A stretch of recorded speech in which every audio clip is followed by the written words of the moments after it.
If you want to do it that way, whatever you want to do, man. I'm just talking shit. Okay.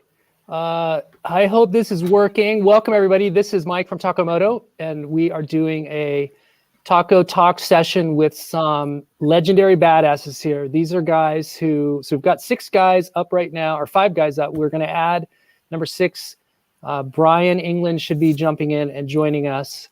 And so this conversation is sort of a continuation of a conversation that we've had previously. If you've watched our videos before about the Baja 1000, about doing a solo Ironman effort, you've seen Garret and Harvy. We've done them in the past. And what is unique about tonight is we're continuing the annual tradition of having a post 1000 conversation. And these other guys that are on here are here because they directly or indirectly caught the fire from Garret and Harvy. And so their effort in some way traces back to what Garret decided to do and Harvy decided to do. And why these guys? Why not other dudes who have also done the 1000 Ironman solo? There's a long, rich history of these guys. It sort of began with Garret and I through a KTM Facebook group that we run. And Garret was the first wacko who raised his hand. He approached me. What year was that, Garret? When did you do yours? 19. I mean, I didn't know you personally at the time, and I just shot you, I think, a message on Facebook there and said, "Hey, interested in helping a guy out with a few parts or something? I'm going to do the 1000. What do you think?" Yeah. And I was all on board. Like it was nothing that I had previously considered. I know about the 1000, obviously, and I know about the Ironman, but Garret approaching us and asking if there was anything we would be able and willing to do to help him completely lit my brain on fire. And because he rode a KTM 500 EXCF with turn signals and key, it wasn't completely stock, but he rode a street legal bike. He rode a bike that he could ride plated. Yeah, he rode a plated street legal bike in the Baja 1000. And all of that just sort of moved my cheese. It just spun my brain and I wanted on board. Garret did his effort. And then the following year, Harvy went clinically mentally insane and decided to do the exact same thing based on his, just the way he, let's see. Oh, Brian, I'm just looking at the notes. Yeah, Brian is trying to jump on. I don't know. Oh, here we go. Okay, Brian Englund. Here we go. Okay, I are good at technology. So after Harvy did his run, then we kind of draw this you know how the detectives will do their line of the crime and then the perpetrator and then the suspects. And so all of those lines go back to patient Garret and Harvy in some way. And so here we have, are we all here? We're all here now, are we? Okay, so here we have a group of guys who you all rode. So what do we have in common? We all rode KTMs. I think that's true to all of us. And we all /Husky. Yeah, Austrian bikes. Yeah, same thing. And then I think you guys all were on 450 or 500s, right? Okay. Yep. Yeah. So there's some of that commonality there.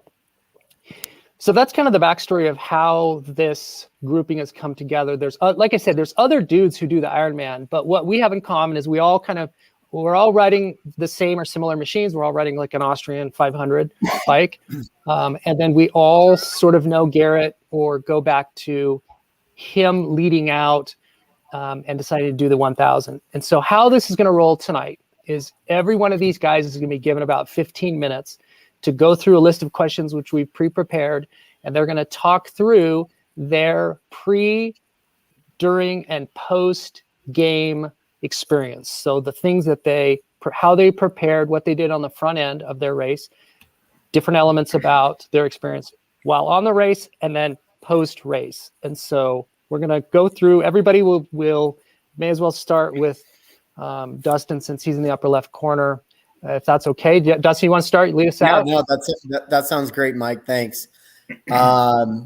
So a little background about myself. A couple bests in the desert, Vegas to Reno wins solo. After 18, I got the wild hair up my ass to do a 19 solo run for the 1,000. First score race, tear the Band-Aid off. Let's jump right in. Hadn't been down to Baja since like the early 2000s when I'd help out with a class 1 team that no longer race. So yeah, that's what really kind of got me, hooked on, it was a solo run at Vegas to Reno. And then it was that it just manifested and festered into, let's do big, long, gnarly races solo. And that's kind of how it started. Learned a lot from my 19 run. Had some success there, being, first score race, going right into the 1,000. Electrical issue, rider air, which turned into an electrical issue, ended my race at race mile 520, which seems to be a common theme for me. That year I raced a 17 450 SXF, 6-speed transmission. Tony Jeske built the motor, absolute rocket. Super fast bike, handful to ride though. So this year I decided to, after a few lessons learned, another electrical issue at the San Felipe 250 in 2021, going back to the old trusty KTM RFS engines, carburetor and kickstart. Fantastic bike. And you got to have that reliability in that, in the kickstart. There's so many bike guys I've seen on the side of the courses over the years, myself included, smoke batteries, electrical issues, and having that Kickstarter is just, it's huge down there. So if anyone's on the fence of doing it, I highly recommend doing it with some sort of bike that has a kickstart. Doesn't necessarily have to be a carbureted bike, but I definitely recommend having a Kickstarter on there. See a couple other things. Coming from a military background, physical fitness is a huge part, of our lifestyle. And I was able to really kind of roll that over into the racing aspect as well. 19, I felt I overtrained. Excuse me. I've always been a runner, long distance runner. But running I found takes a toll on the body, just like riding does. So when I decided to do it this year in 2022, I shifted instead of a 5-6 day a week program, whether that's 5-6 days a week, split between gym and moto. Monday, Wednesday, Friday were gyms. Saturday, Sundays were on the bikes. Longer gym sessions, big row sessions, anywhere from 1 to 2.5 hours long. You got to build that cardiovascular base. Also, one of the things I neglected in 2019 is where, I wouldn't say I neglected it, but I was a lot more cardio focused. And I'm not a big guy to begin with, is I really kind of let the strength training kind of become second. This year, I made sure I lifted heavy weight.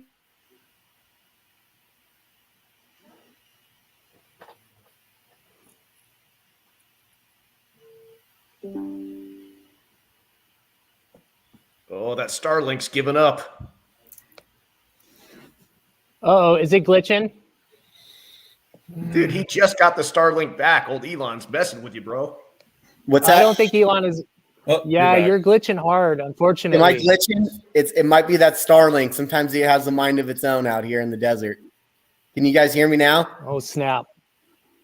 Yeah, you sort of like have sessions. You have a period where it's really good, and then it fuzzes out, and then it comes back. Okay.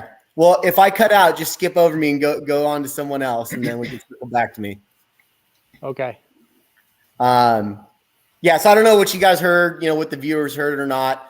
But yeah, strength training is just as important as that cardio training as well.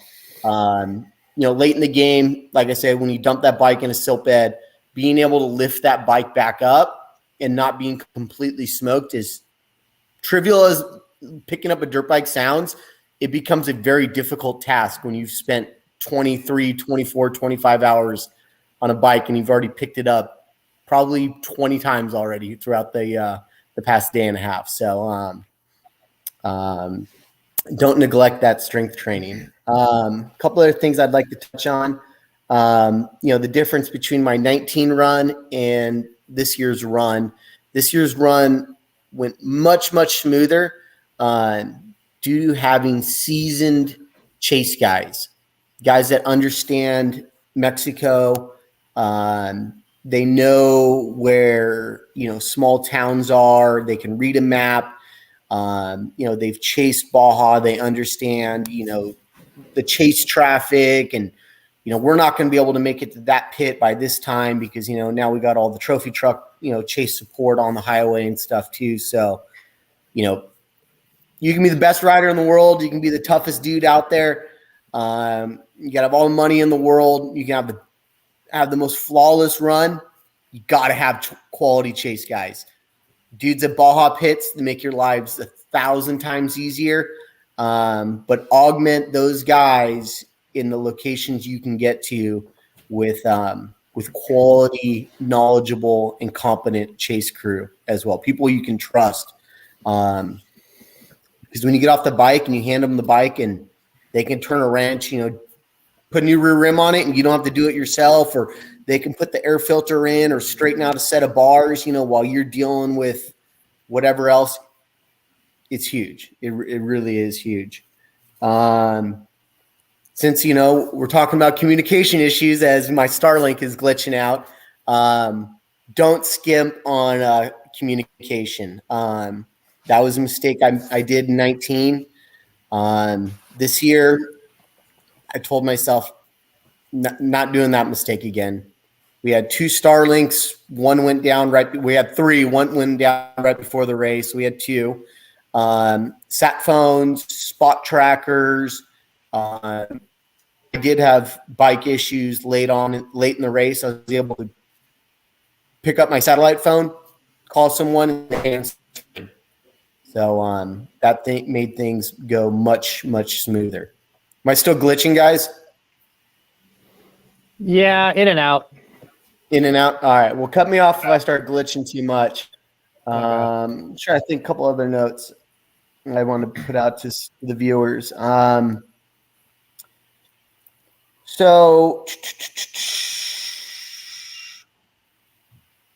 Okay, so back to kind of like conditioning. 19 versus 2022, I had a much different mindset. 19, I came into it, big ego. That ego got burst real quick. 2022, all I cared about was the finish. 19, I'm like, let's go out and race it right from the start. I felt I had the speed. I felt I had the talent. I burned out real quick. 2022, told myself I'm not getting in any pissing matches early on in the race, really at any point in the race. It's my race. Don't care what any other competitor in my class is doing. Meet my time hacks, focus on yourself, and just finish. And at the end of the day, the cards will fall wherever they fall. There's only a few small group of Ironman guys out there, such as Tanner Janeski, Aaron Richardson, Brandon Wright, those studs that can go out there and sprint 800 plus miles. I'm not one of them. And it's a very, very, very small few of guys that can go out and sprint that kind of race. So anyone's on the fence, you just got to strictly focus on the finish. And then, the mindset too.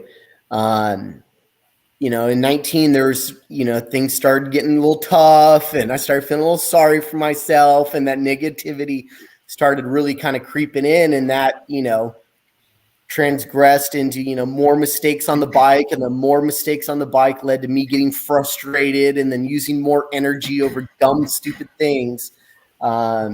This year, told myself, crush any negativity. You start getting a negative thought, it's cold, I had a little get off, I keep falling, whatever it is. Your pit crew didn't show up on time, whatever happens, crush it immediately. Get those thoughts out of your head. Go hunt that good stuff. You're going to have low points. You're going to have some high points. But if that negativity starts taking over, you might as well just call your race, because if it wins, you're done. You're done. You can't race a race this gnarly and have a bad or weak mindset. So you got to crush that negativity right away.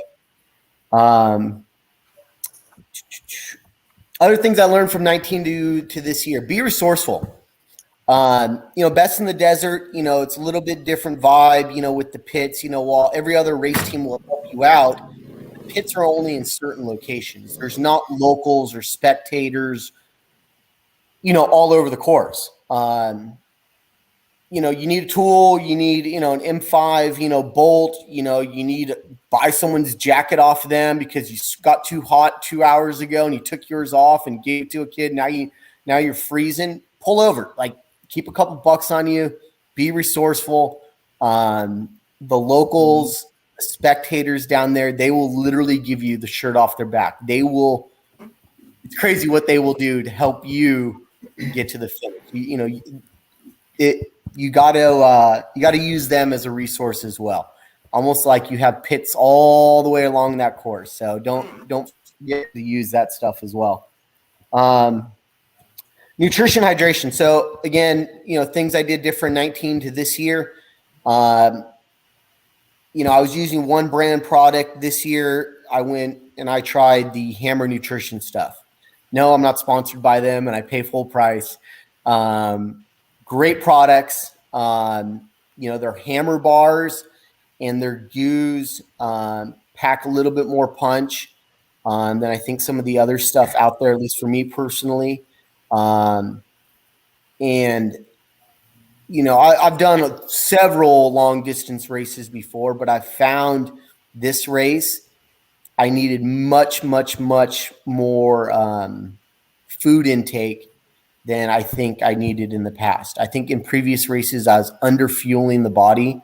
So I'd pull in and it was 2 Hammer bars, 1 to 2, maybe even 3 at times, Uncrustables, goos, put food in me, and it was like I'm fresh again. Just pump the calories. There's several different electrolyte products out on the market. Again, I like the Hammer stuff. I know Brian, I forget the name of the brand. He'll talk about it. He had really good luck. So, you got to be hydrating. 30 degrees out, you're still going to be sweating. Hydration is paramount. I had no cramps this race. Did not cramp one bit. Urinating the whole time, which is good. If you're urinating regularly, that's a good thing. Navigation. So 19 ran an E-Trex on the bars and then lead nav audio prompts. Lead nav worked great in 19. For some reason, both during the pre-run in 19 and during the race, when I got into San Felipe, the GPS file would completely disappear. I don't know if it's the way Score patches together the GPX files. Still to this day, I haven't figured it out. So this year I decided I'm going to put lead nav on the bars. It works bitching.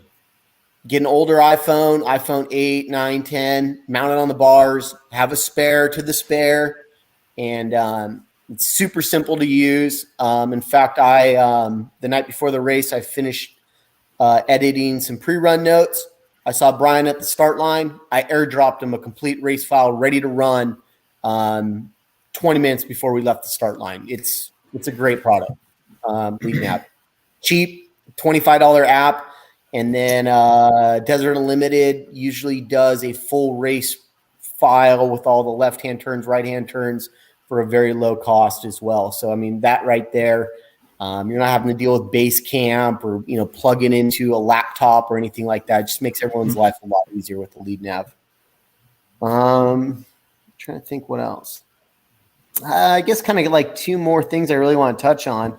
I've been asked this question a lot.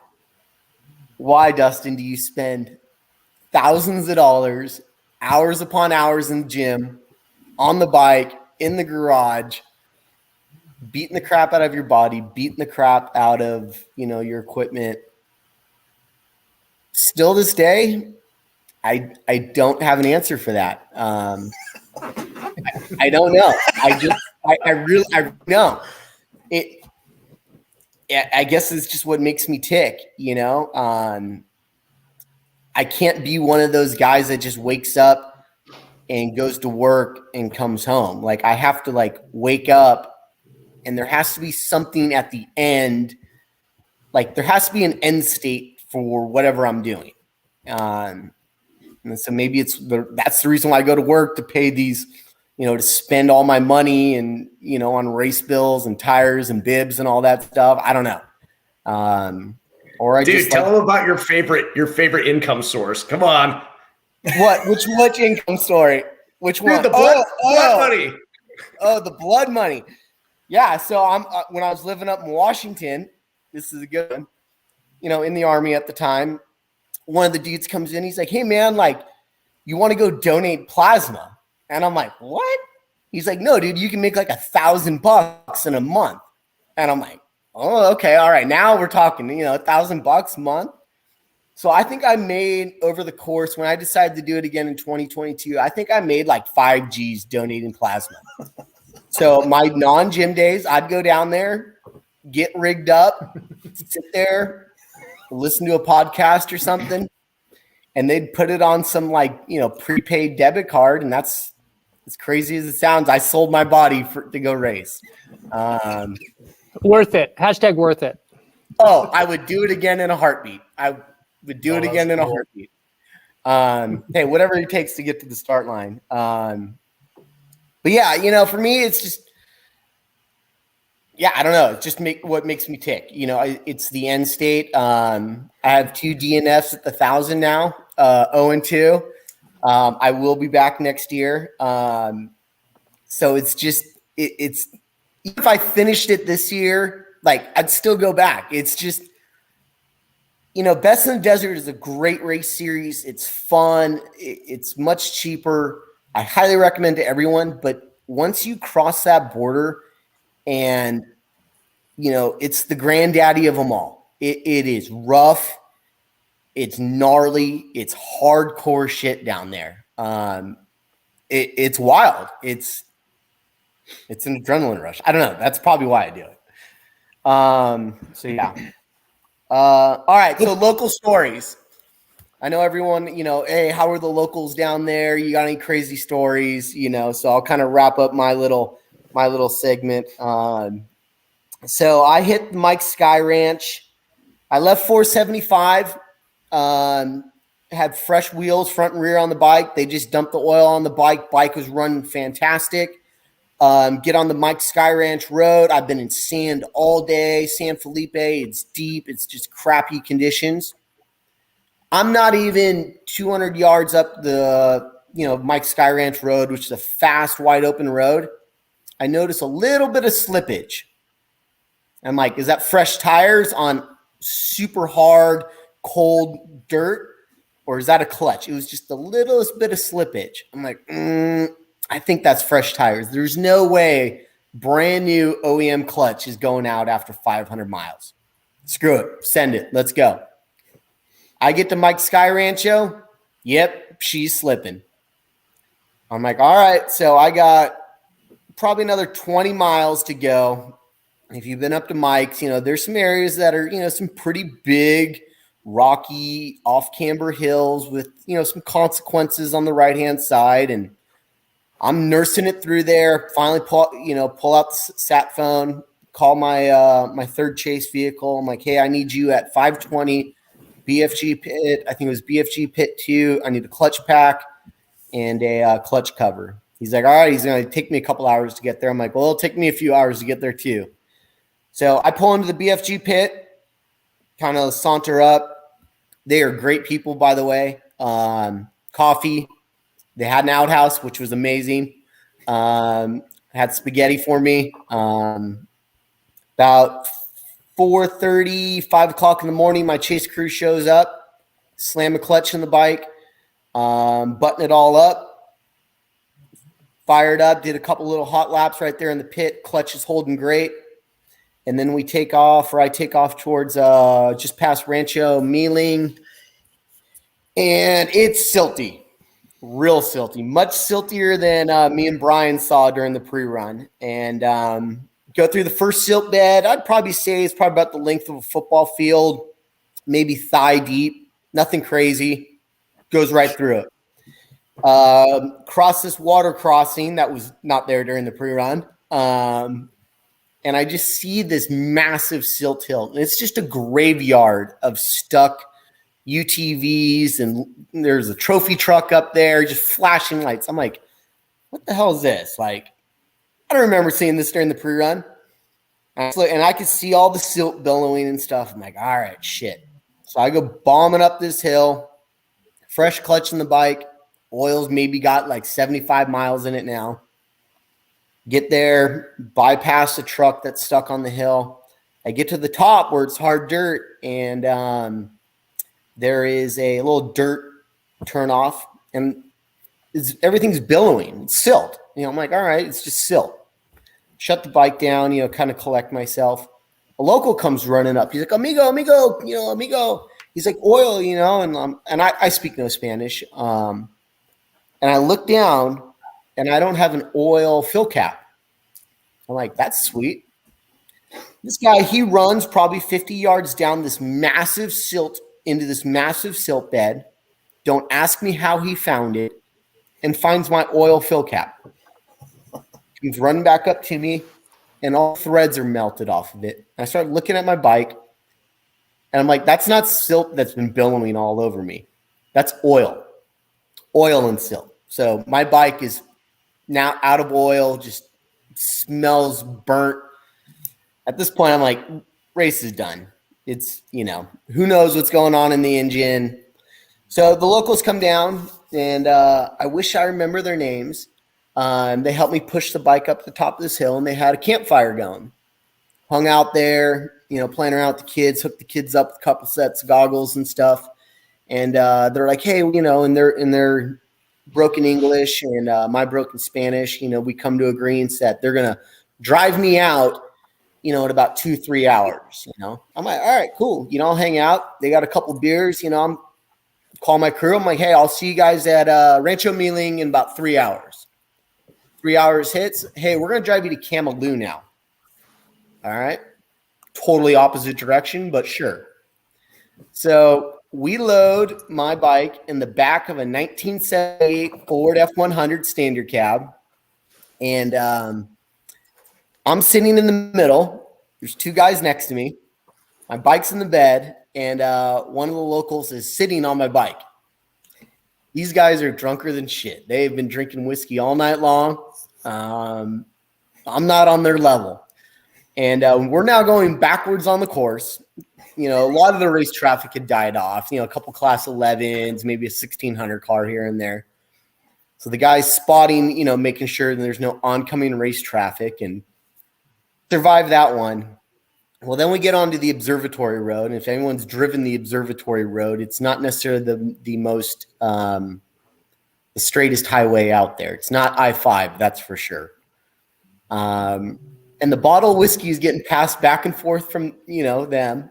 And I'm just sitting, I'm thinking, this has got bad ideas written all over it. 3 hours later, with 3 drunk locals, they drive me out of there, and they drop me off in Camaloo. Hooked the guy up with a few pieces of gear, a couple bucks, gave him some high fives, told him thank you very much. And I did not roll off a cliff with a couple drunk locals that morning, thank God.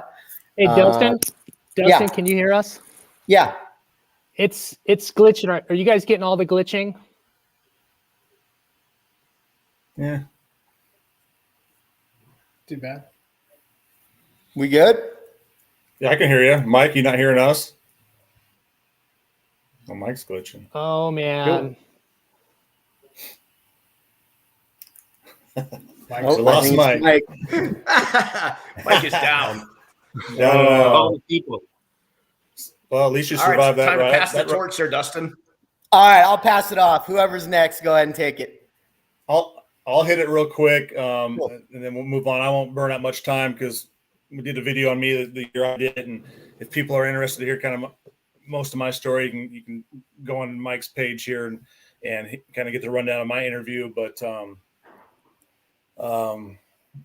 yeah, when I decided to do it, I hadn't owned a bike for 27, 28 years. I'd been off the bikes. And you back, Mike? Mike. He's there.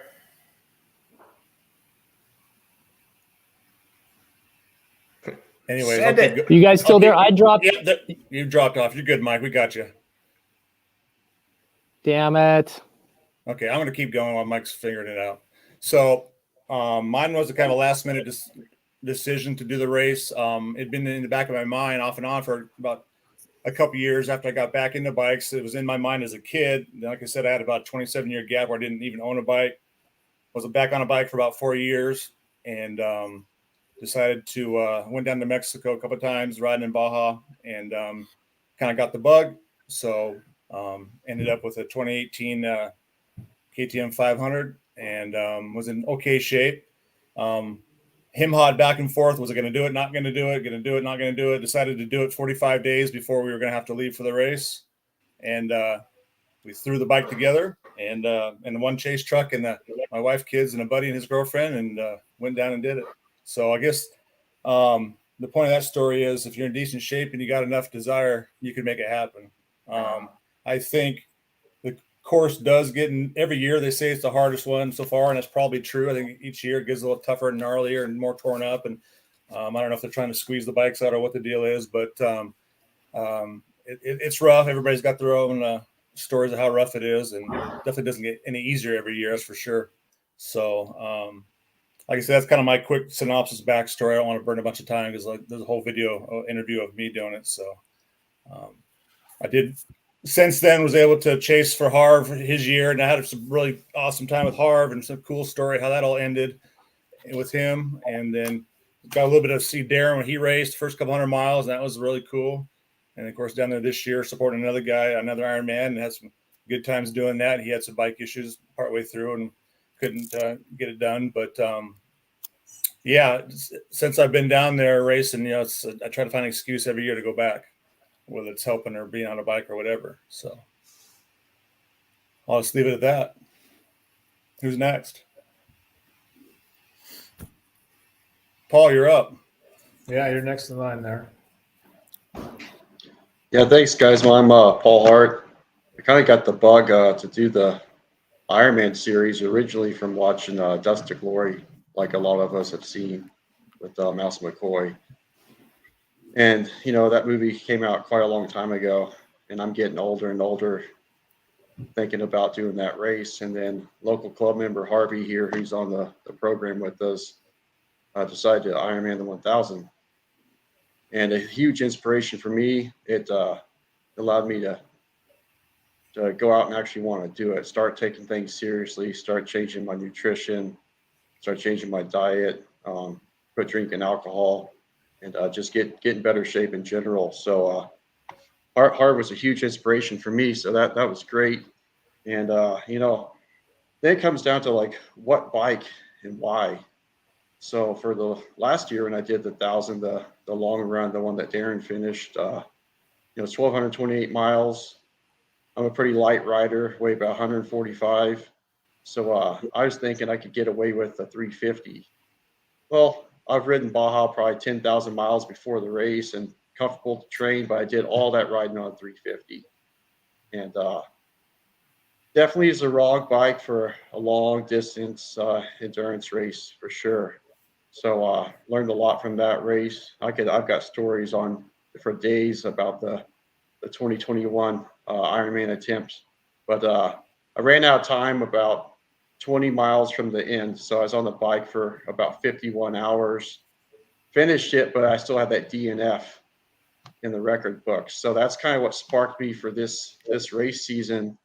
And I learned a lot in that previous 1000, what I should do differently for training. And I felt like I may have overtrained a little bit. And so I just kind of got back down to basics, like what do I need to work on? Cardio.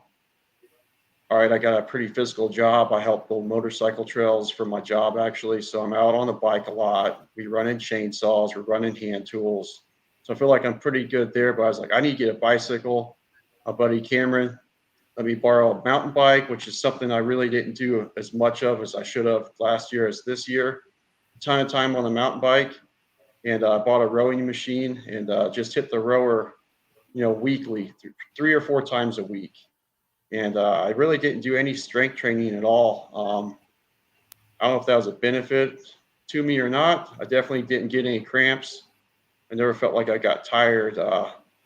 And actually, I kept the bike upright for the most part, so I didn't have to pick it up too many times. But yeah, so why I did it on a 350 is because it was what was in the garage. And what I did on this year is because I knew it wouldn't work, so I got a 500, and it made a huge difference for sure. So yeah, just throughout the season, I did the whole Ironman series and actually got third in the points.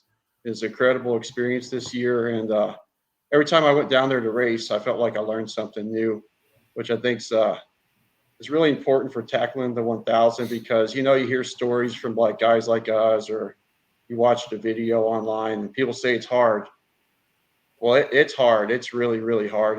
It's considered the hardest race in the world for a reason. And people debate that, with hard enduro or Dakar, but it's definitely a hard race, and we can all attest to that for sure. It's a total beatdown, and you got to go in prepared. So doing every race, I think, for people thinking of doing it in the future, I think it's a smart way to do it. Start small and then go big. I kind of went really big and now started small and worked my way up again. But that was some things I did. Each race, I felt like I got better on the bike, learned a little bit more about bike setup, what type of layering I was going to wear to prevent chafing and things like that, different types of grips on the handlebars, little bitty things like the ergonomics on the bike really make a huge difference for these long distance races. So racing, the 1000 last year in a full season, I really got the bike honed into where it would still turn good, go in a fast line, and be pretty comfortable. That's a pretty hard combination to get. The hydration, nutrition, kind of like you, Dustin, I use Hammer Nutrition. They have all kinds of different things. I'm not sponsored by them, but I found through all the stuff I've tried on long distance rides and races that the Hammer stuff worked for me the best. I did more of almost like a liquid nutrition diet this year, and I did it throughout every race through the season. And it worked way better for me than stopping and trying to get a bunch of solid foods down. So that was definitely something I learned. GPS wasn't an issue. I've navigated a bunch down there, so that was second nature. No glitches really at either race for me.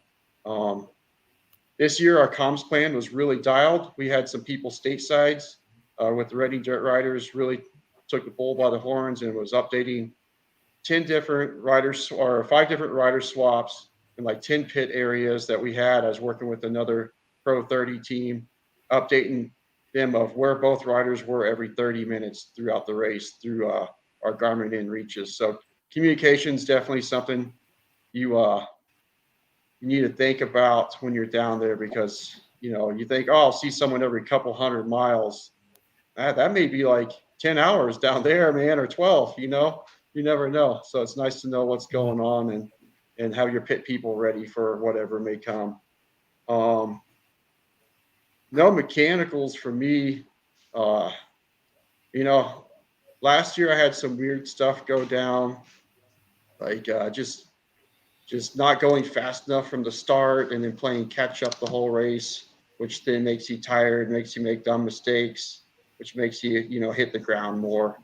So my goal with this 1000 was to try not to hit the deck at all. And I kept it upright until I got into silts by Mellings Ranch, which I thought was pretty good. I had one crash in there I would consider a crash, and then the rest were just kind of tip overs in deep silt, which is kind of funny. We talk about like the locals helping out.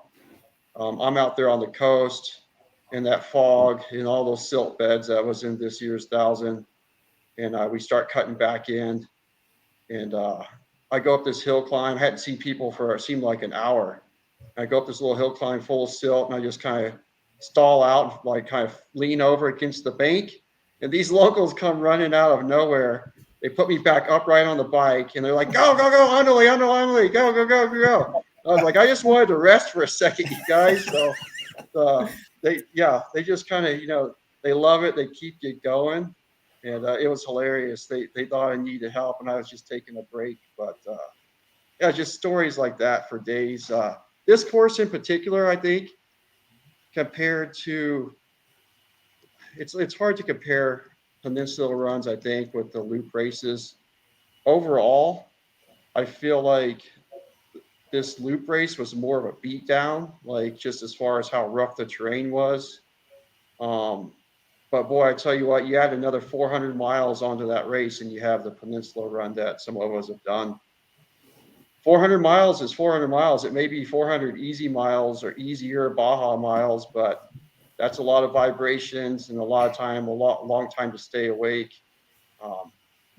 So I have no crystal ball on how to make that easier for people or what the secret sauce is. But you really, my headspace was you gotta go into the race with a positive attitude and positive mindset.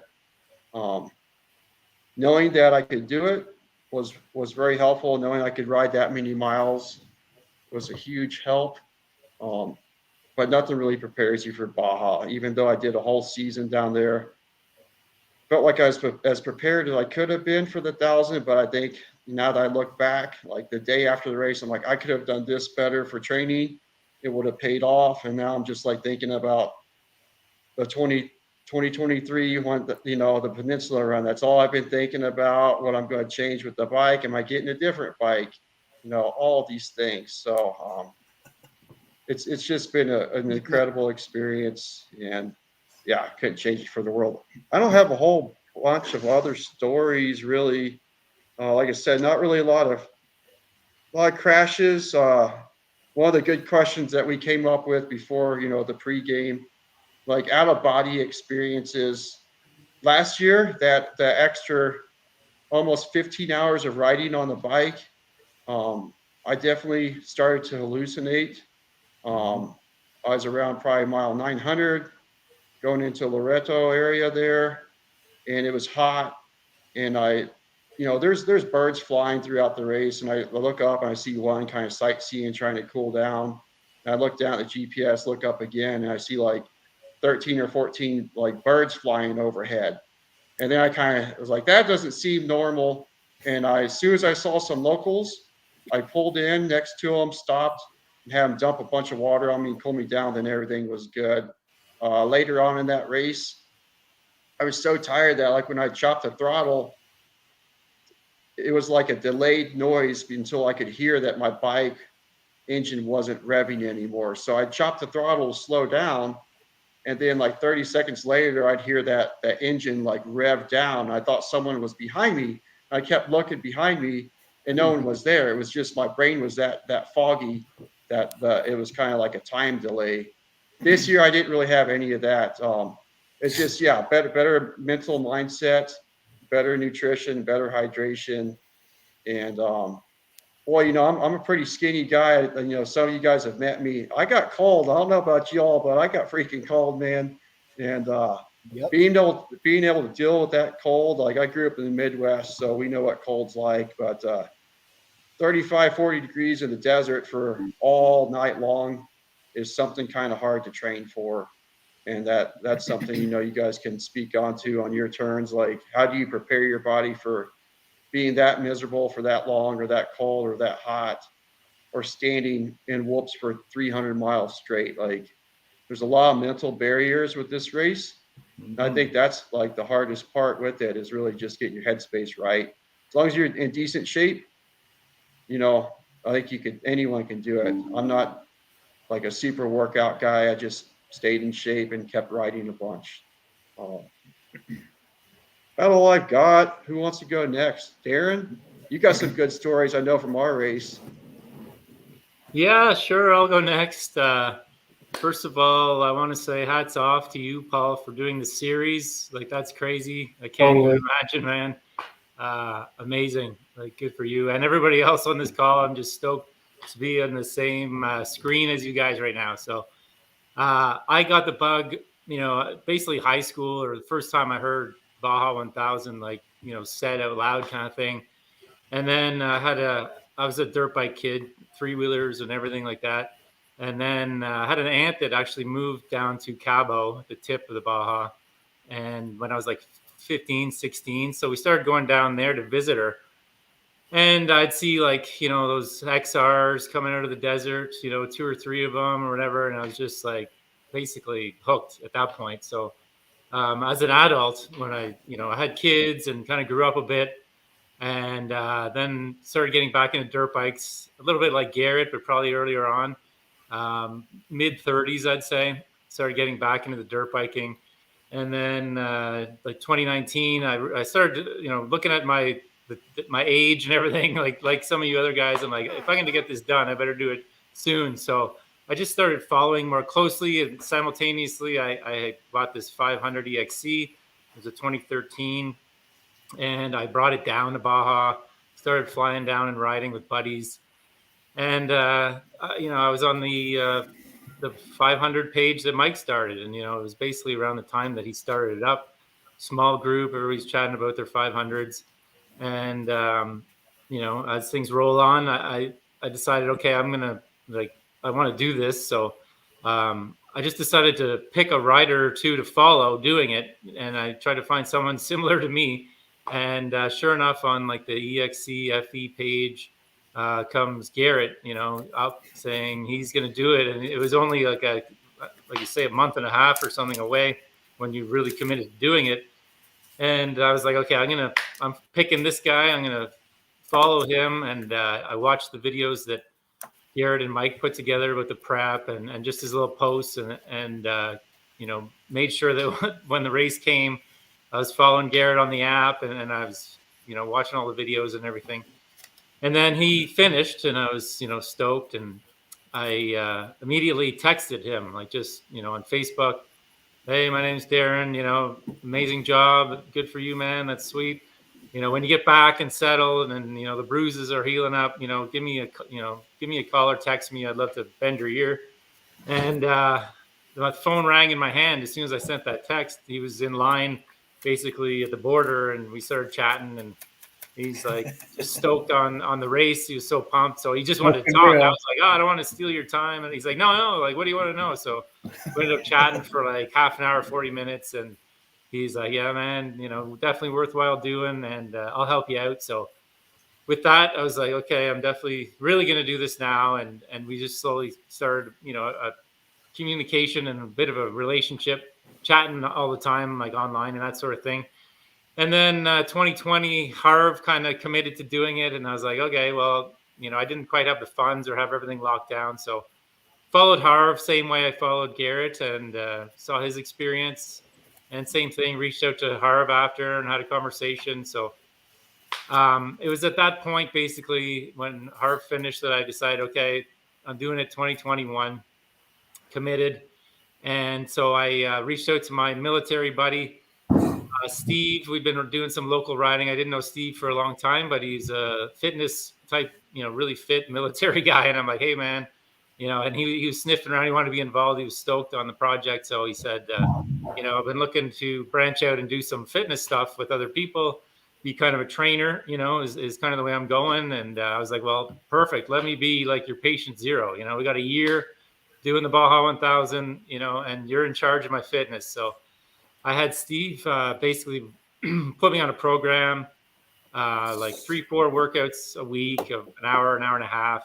And then I just committed to riding the bike a ton, and stuck with it, just hardcore. And having someone like Steve to answer to, I knew if I didn't do a workout, or I didn't commit and push through, I was not only like cheating myself, but I was cheating Steve. And I think that really helped me to do every workout and really, make sure I got it done, because, I was every few days I'm talking to Steve, and he's asking me how it's going. So a lot of it was just like tire flipping in the yard, lunges, like really like body weight stuff, planks, burpees. And then like once every week or two, Steve would come and just give me like a serious ass kicking, like 100 squats, like with weight, just everything I was doing, like times 2 or 3, just to give me a booster kind of thing. And so by the time it was coming into fall, I basically ridden like 200 hours. I entered like every sort of event I could, any long distance rallies, that sort of thing. So my other buddy Tim started talking about the bike, and I was like, yeah, I got my 500. It's already down there. And Tim has this 501. It's a 2017. And he's like, look, Darren, my bike has, it's got the seat, it's got the light. He had like conflict suspension all done up on it. And my 500 is mostly stock. So he's like, Darren, why don't we use my bike? He's like, he really wanted to help out. And Tim is a guy, he's done like Rally Mongolia. He's done Sonora. He's done Nora. He's kind of almost done it. He's done Baja Rally. He's done everything but like a score event or the 1000 kind of thing, right? And when I first thought, at one point I said, do you maybe want to do a team? And he's like, no way, like F that. I'm not doing any score events. Like that's just beyond, it's just too crazy, right? But he's like, but if you do, I want to be involved. So anyways, initially I said, no, like I'm kind of nostalgic. I want to do it on my bike and da-da-da-da. But I slept on it a day or two. And I was like, that'd be stupid. Like his bike is way better set up. So I gave Tim a call back and I said, yeah, like let's use your bike. So, so his bike was also down there, but I engaged through Tim. He's really close buddies with JC out of Baja Powerhouse in Ensenada. So we got JC involved and ended up using JC for the chase and set up like, rooming and all that sort of thing, which definitely made life easy. To finance to finance this, which is a big part of it. Unfortunately, I had this beautiful 1970 Blazer K5, like resto mod, basically, that was like my dream truck, right? So I sold it. The prices were high at the time. And I put it on like an auction site online, and it went to the US. Some guy in Utah bought it. And I did really well on it, is the bottom line. So that's how I paid for my race. Like a lot of people wonder, if it was financed somehow, or where do we get the money for these things? But, Dustin's selling his platelets, and, I'm giving up my dream truck, right? Like you got to do what you got to do. I'd rather have experiences than material things. So, and as we get older, we start to realize these things more and more, right? So sold that truck, did really well on it. I did have like Giant Loop and Mike, of course, from Takomoto really helped me out and give me parts either cheap or, Giant Moto sent me a box of like one of everything that they have. And I barely even had, I just mentioned Baja 1000, Ironman. They're like, cool. Where do we send their box of stuff? And I thought that was amazing. The 501 was not, not super, it was mostly stock really, but like the end cap, JD tuner on it, the seat, Baja, Designs Pro Squadron on it. I used Michelin mousses. I used the Michelin Desert Race rear tire. I only used one set of tires for the whole, 1,227 miles. A lot of people said, when you're in chats going into it and stuff, how many, tire swaps are you planning on doing? And I was like, I'm planning on doing none, so I've ridden like more than 1,200 miles lots, in Baja on one set of tires. And I'm planning on, I picked the toughest tire. It did not necessarily, it wasn't the best sand tire, that's for sure in hindsight, but it's just the toughest nails tire that I knew I wouldn't blow out or have any real issues with. So that's what I went with. I had my 500 EXC as a spare bike during the race on the truck, and a ton of parts were common. So going into the race, I felt really prepped. I felt like I'd really checked all the boxes. And by the time, we're waiting the night before and we're supposed to be sleeping and you're not sleeping, at least I didn't. It was super hard. I just wanted to get the race done. I've been preparing hard for a year. And by the time I got to the start line, like I was just, I don't know, a calm came over me somehow. 2 a.m, the bike's ready. I'm ready. For hydrate or for, I had obviously had a Camelback, but I wore a catheter, with the hose out my side of my boot. I don't know what you guys did to pee. If anybody did that, I did. And yeah, buddy. Yeah, it works good. I used it in the pre-ride, and it worked, fine. At one point, it kind of kinked and half came off, and like I soaked myself, sort of thing. But so I learned from that I taped it on, up at the top during the race, and that worked out great for me. Other guys struggle with that, but I have to say, like during the race, I definitely passed a few Ironmen that were taking a whiz. Like I noticed that, within 24 hours, I went by a couple guys off to the side taking a piss. The first, I'd say 6 or so hours of the race itself went well. And then, it was like race mile 100, sun's just coming up, dust, like just hanging low, heavy night air still there. And in the beginning, everybody's so tight, right? Racing as a pack. The dust was just hanging, dust on my goggles. And, I didn't do that thing that you're supposed to do, which is slow down when you're riding in dust, right? Everybody says it about Baja, and you hear it in so many people's videos when they're talking about it. You can't outrace your light kind of thing, right? Anyways, sure enough, I hit like a big angled rock that I did not see at all, and face planted hard, total yard sale. And I just passed the mile marker 100. I saw it, and I said to myself, Darren, you're at 100. Way to go. I gave myself a nice pat on the back. You're an all-star. You made it the first 100. And boom, as soon as I did that, I was on my face. And my in-reach goes flying over here, and the batteries come out of it. My bike's upside down over there.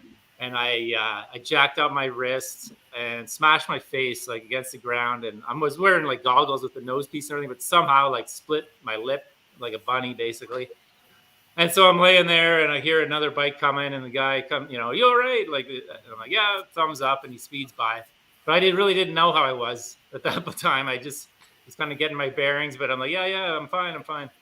So I stand up and start collecting stuff up, and basically my wrist, I realized, was sprained, but it kind of jumped out of place and then back in. And it's that feeling of, this does not hurt that bad right now, but it's going to, tomorrow morning sort of thing.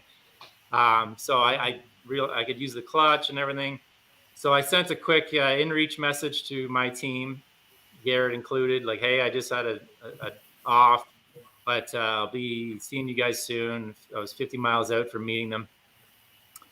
Made it to meet them, and I basically took my glove off and pulled up my sleeve, and there was a big bubble of swelling, on the side of my wrist. And I was kind of I was shocked, and a couple of the guys saw it, and I saw them, the look on their face, oh, that's not good. But and there's a moment of silence there, and I had blood on my face as well.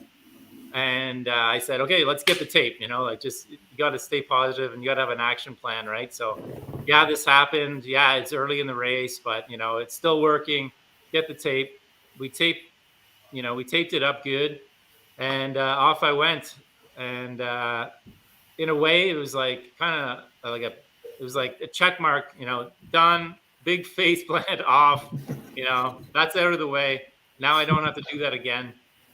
So I took off, and no big major offs after that, but I did have a handful, especially in the silt, and outside Catavina, it's just baby heads for miles, right? There was no sand left from all the pre-riding and everything. It was just such a B town, and that I rolled the front tire a number of times and kind of high-sided over the bars once or twice. And, a number of times during the race, I definitely questioned what I was doing or why I was there, or, called out wow, this is so hard. Another time, it was I think it was 80 miles of whoops or 100 miles of whoops. And it was the middle of the night. So as far as your light can see, and the sun was started going down, is whoops, just in a dead straight line, huge valley up the top of the hill. And it's how am I going to make it that far to that top of the hill? Whoa, 4 or 5 foot whoops, right? Clutching on the bottom. And if you stopped at the bottom, you're not even getting going again. You can only stop at the top so you can get, some juice going down again kind of thing. So you got to be on it, on the clutch, and get to the top of the other side. And it's the same thing, as far as the eye can see. I thought I was at the top, and I thought it was over. And there it is again. And that happened like 6 or 8 times. So like by the time I got to that next hill, like on the 4th or 5th time, I just get to the top and I just scream like, oh my God, this is so hard. Why? And, but once I did that, I felt better. And it's like, okay, now I can advance again. And, you're sweating and expending so much energy in those whoops. And it's not that you can't do it. It's that, how is this going to affect me in the long term, is what you're thinking. And that's what the screaming was about, is like, it's not so painful now. It's just, I know that my body is suffering right now and expending energy, and that's going to affect whether I finish or not. Right. But anyways, got through it and got to my team. At one point, I had to dip on that one to Bay of LA. And there was a time where I didn't see my team for like 10 hours sort of thing, which was kind of a big deal. Some highlights or some, where I ran into some Mexicans. There was like in one morning, it's neat when you're going through the middle of the night morning when there's tents and fires that are going out, and they're sleeping, right? And it's weird because, into the night and during the day, they're all out cheering and stuff. Well, everybody's asleep. Well, I got to this huge hill climb and, I stopped at the bottom. I'm like, holy shit, this is gonna be brutal. And I saw a few Mexicans that had just woken up and they're just like having a coffee or probably a Tecate or something up at the top of the hill. And they see me and they hadn't seen anybody for a while. And so they start yelling and cheering me on. So I make it like 3/4 and spin out and kind of die and then get going again. And basically by the time I get to the top, my legs are dangling. I'm totally juiced. And I just like turn the bike off and flop onto the handlebars. And they come running over and they're taking pictures and they're stoked and, cheering me on. And so I'm like, okay, I better get going here. High fives all around to these guys. And I go to leave and the one Mexican dude's like, hang on. And he runs over to their campsite. I'm like, what is this guy doing? He's probably getting me a beer or something, right? Which I didn't even want. Anyways, he comes back and he just holds up his hand over my helmet. And I couldn't even tell what he's holding in his hand. But I just tilt my chin down on my helmet, and he like stuffs in my mouth like a handful of like bacon and like a piece of a burger off like their bonfire that they were cooking, right? Like for breakfast. And I ate it, and it was just like the best tasting thing and like the best energy booster that I could ever have, right? I don't know what they cook on there or whatever. It was just the taste of like Mexico and, bacon in one handful out of this guy's dirty hand, and I was just loving it. Like, I was just like, and like for the next like 5 or 6 hours, that's where I got my energy. It was from that little, interaction with these guys. Right. Another big one was like, it was like mile, like, I want to say 900, like going into the third night kind of thing.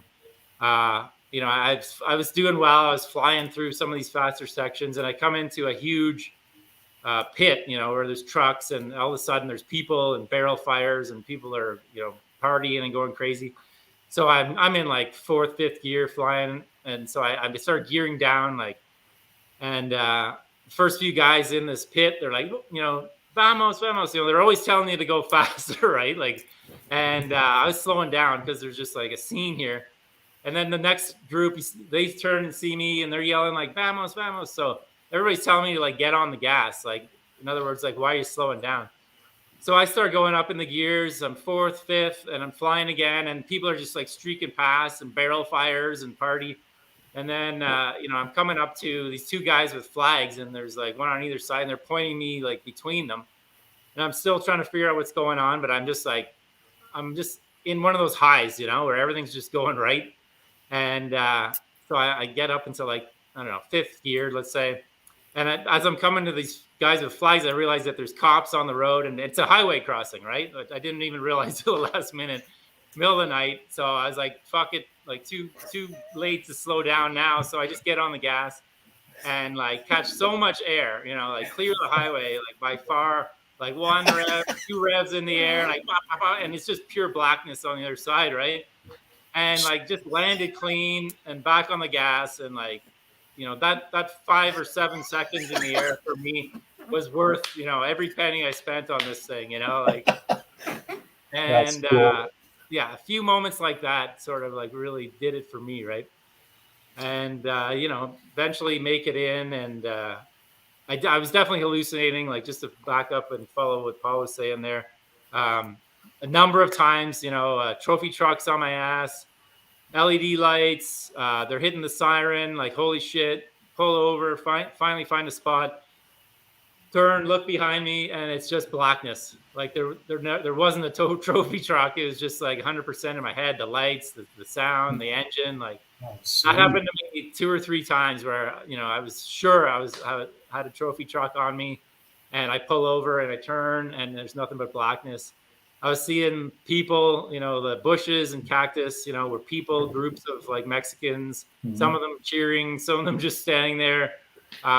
Anytime I'd stop, from like 35 hours on, let's say, everything would just be going, the bushes, everything would be going forward because my brain was just so used to everything going by me like this. Anytime I'd stop, all the bushes and all the people were going past me this way. And then I'd start riding again and it'd go back to normal. So lots of stuff like that. But I just kind of embraced it. And, I knew it was hallucination, but there's nothing you could do about it. So just keep on trucking. But that's basically it for me. Nothing but positive. Loved it, but I was definitely beat up, and fast forward a year, like the hats off to Paul. It's partially because like I don't think I could physically do a whole season of that. Like, man, so tough. Like it is, I'm so glad I got it, first go round because it is so hard, but worthwhile, And with that, I'd be happy to pass it over to Brian. All right.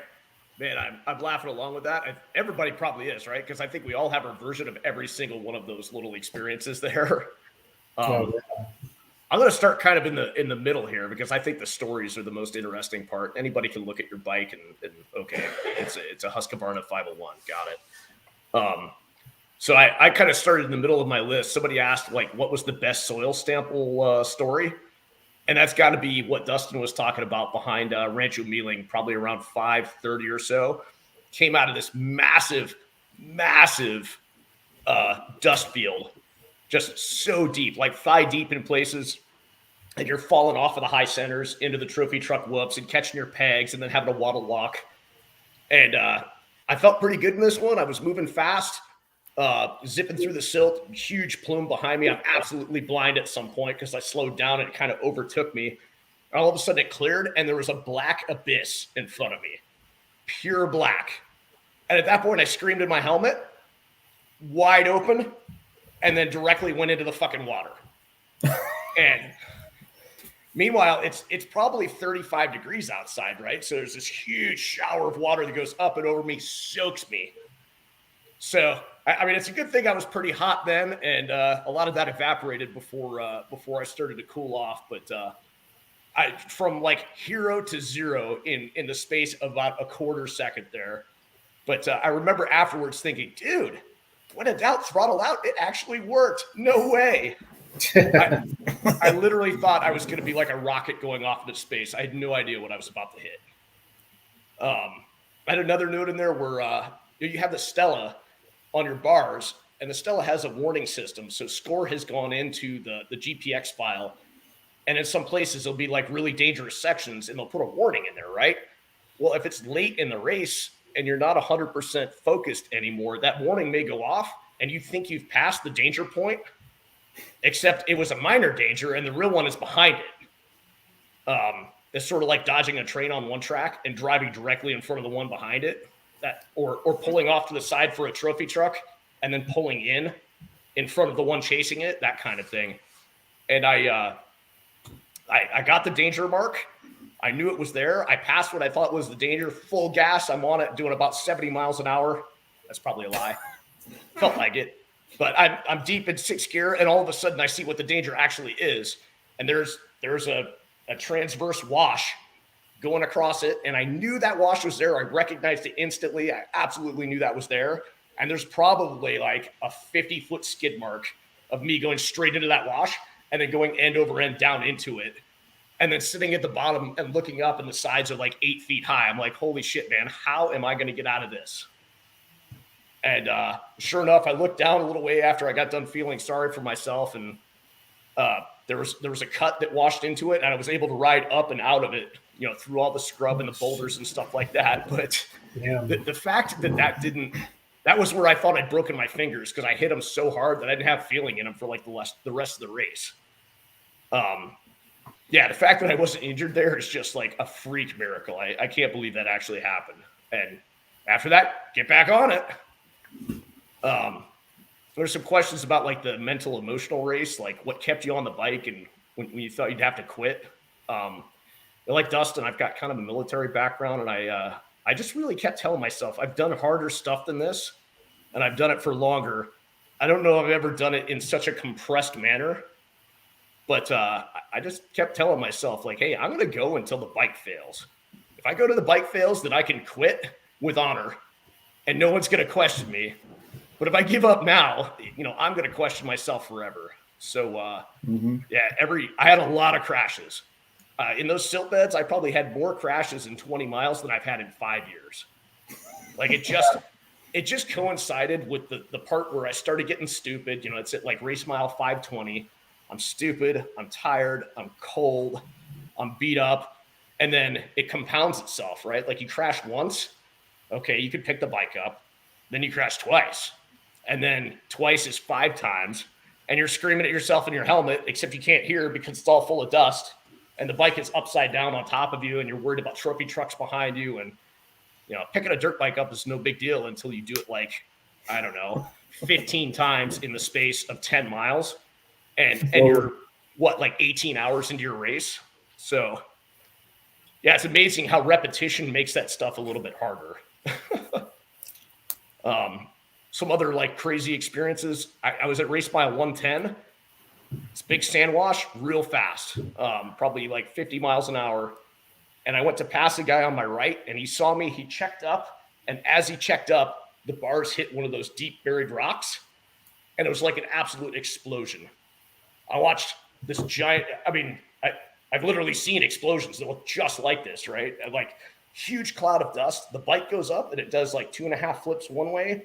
His body does a couple of flips the other way. And I'm so close. I'm in the act of passing him, and I blast right through the middle of that. Like, holy shit. I thought it was going to hit him. I thought it was going to hit his bike while it was in the air. And I look back, and he's not moving.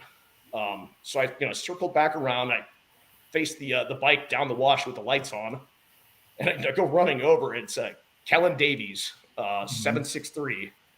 And he's like, dude, what happened? No idea. Doesn't even know why he's on the ground right now, right?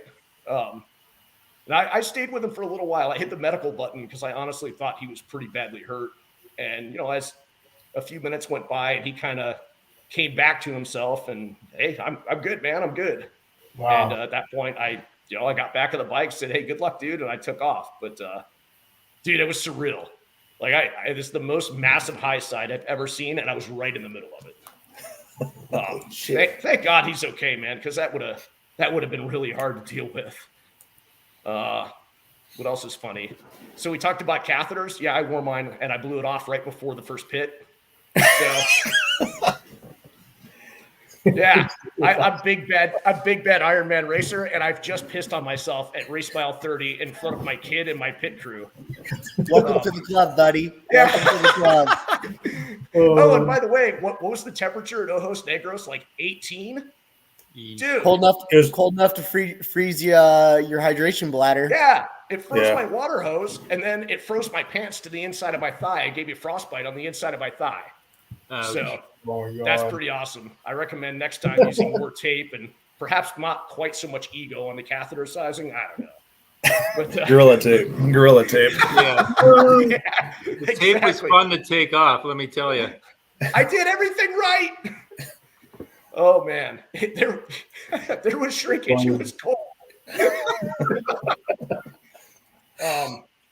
Oh, that's good. Let's see. At some point, I blew the end cap off my silencer. So, yeah, as you can imagine, like how loud that bike is, straight piped. And I rode it that way for like 80 miles. I got on. Oh, by the way, like our combo plan, I have a Zolio, which is kind of like an InReach, and it was piped into the iPhone that I was using for lead nav for navigation. I was able to swap the window, send a message, end cap gone, cannibalize 450, next pit. And sure enough, John McMurrin and the Veterans Racing Alliance guys that were chasing me, they were there, they had it off, and they were ready to swap it like as soon as I pulled in. But I don't know what the frequency of RPM is, but there's definitely a frequency when you're at cruise speed where that thing just drills into your brain. Like my head was just throbbing from this stupid straight pipe can, just like a megaphone back there. Because after a couple of minutes, you blast out whatever packing remains. Holy shit, it was loud. I remember at some point thinking, how are this many whoops possible? Like, I mean, it's decades of racing, right? But you think to yourself, like, how could there be more? Like, I just did 20 miles of whoops. How am I looking at more of them? And I'll tell you what, like, the speed required to nail those, I don't have it in me. Mm-hmm. I will say with zero shame, there are good sections of that race course where I just rolled every whoop. If you listen to me, it was whoop, whoop, whoop, whoop, for miles. I was nutty. Whoops. Dude, the pits in some places are absolute circuses. So you get in there, you're like, where are my guys? Like, I know I'm meeting you guys at race mile 441. Oh, wait. No, Dustin, remember we met at 442. And he reminds me, it's like 449. We pulled through 441, which is real close to Highway 3. What is that? Check 1. And, man, it was like a small town had sprung up. And there are lights everywhere. There are campfires. There are people, vamonos, vamonos, vamonos. People. And it's like overload, and it's dark. So you get in there, and at that point, there's quite a bit of fatigue going on. And I was like, holy shit. And like a mile later, I'm thinking, I missed my pit. Now I'm screwed. But, thank goodness I ran like a big tank, because I did actually miss a pit a little bit later, and I had extra gas, and it actually carried me all the way through. So, speaking of that, I got to the pits at Mike's, where I was going to meet Dustin for coffee, and I was like full on stupid at that point. Again, you pull into Mike's, and it's a circus. There's people everywhere, and I'm just in overload, and I'm tired. And I rode all the way through Mike's, and I got to the back exit. I was like, man, I don't see Baja pits. I was going to meet Dustin. And two guys there are like, oh, yeah, it's up there. It's up there. And in my state, like, sure, that makes sense. And I pulled out the back of Mike's. Well, there's no returning at that point, right? You're on the course, and there's no way out. So now I'm on the backside of Mike's. I haven't fueled up. I haven't stopped. I haven't eaten my electrolyte or my power bars or any of that shit. And, I mean, it's fairly complex terrain. And the buggies and the trucks are, like, full on. So that was kind of a low point in my existence until I got to the silt behind Melling. I told the guys when I went to the exit interview or whatever on the podium, that every time I thought that race couldn't get harder, every time I thought we had kind of like hit the summit of what was going to be difficult, like finishing the backside of Mike's, it just went to another level and got more difficult. The silt, none of that silt was there when Dustin and I pre-rode it together. Not one spot. There are a couple of places where I thought maybe it'll be dusty, but never did I expect to be running through stuff like thigh deep. Right. Yeah, the like pre-run conditions versus race conditions. It's hard to overemphasize how different the conditions were. We ran the sand washes like Matomi and Watamote, just pinned 4th, 5th, 6th gear, having a blast the whole time during pre-run, just giggling, riding on rails. It was awesome. And then we get to the race, and it's just torn to pieces. I couldn't hold anything above probably 30, 35 miles an hour at the best. And it was terrifying because just the surface is all broken up. The bike doesn't want to track right. Got your stabilizer cranked all the way up. But then you go into a turn, and you wash out because you can't turn hard enough. And I cannot believe how much the course changed in the space of like 2 weeks. Pretty crazy. During some of those spaces, especially after Melling, man, I was alone for a long time, like alone on the course. There comes a point where there's like locals everywhere, but then you get to some of those remote sections, you don't see any locals, you don't see any other racers. You get tired and you think, I am still racing, right? or you find yourself kind of riding at like a jogging pace because you've forgotten that you're racing because there's just nothing out there. And then, you get a warning from a buggy coming behind you. Like, oh, okay. All right. This is real. So let's get back in the race. Let's get going again. I did start seeing donkeys in the dust a few times. There were donkeys in the bushes. I'm relatively certain most of those donkeys were not actually there. I have very vivid recollections from Ranger School of seeing like faces and masks in the leaves and stuff under night vision just continuously. So I was aware of what was going on, but not completely able to turn it off either. What else did I put in? I passed Dustin in the whoops at about 4:42, and he immediately crashed behind me, trying to keep up, and I felt pretty freaking good about that. Sorry, bro. I was pretty stoked when you were several minutes behind me getting into the pits. Right after I reassured you that you did not miss a pit, that it's 7 miles ahead. Thanks, Dick. Dude, you totally took care of me, and I totally left you. Oh man. I don't think a lot of people who haven't kind of raced this sort of thing would understand that. But I mean, we're total bros during the pre-run and we're helping each other out during the race. But yeah, there's going to be, at some point, there's going to be no quarter given or asked while we're out there going neck and neck. So that was pretty awesome. I started the race with, I haven't figured out whether it's torn cartilage or like a ripped bursa sac on my knee. And I didn't tell anybody because I didn't want anybody to know that my knee was kind of messed up. So that thing was wrapped from the very get-go. And it was like every time you put pressure on it, it burns like fire.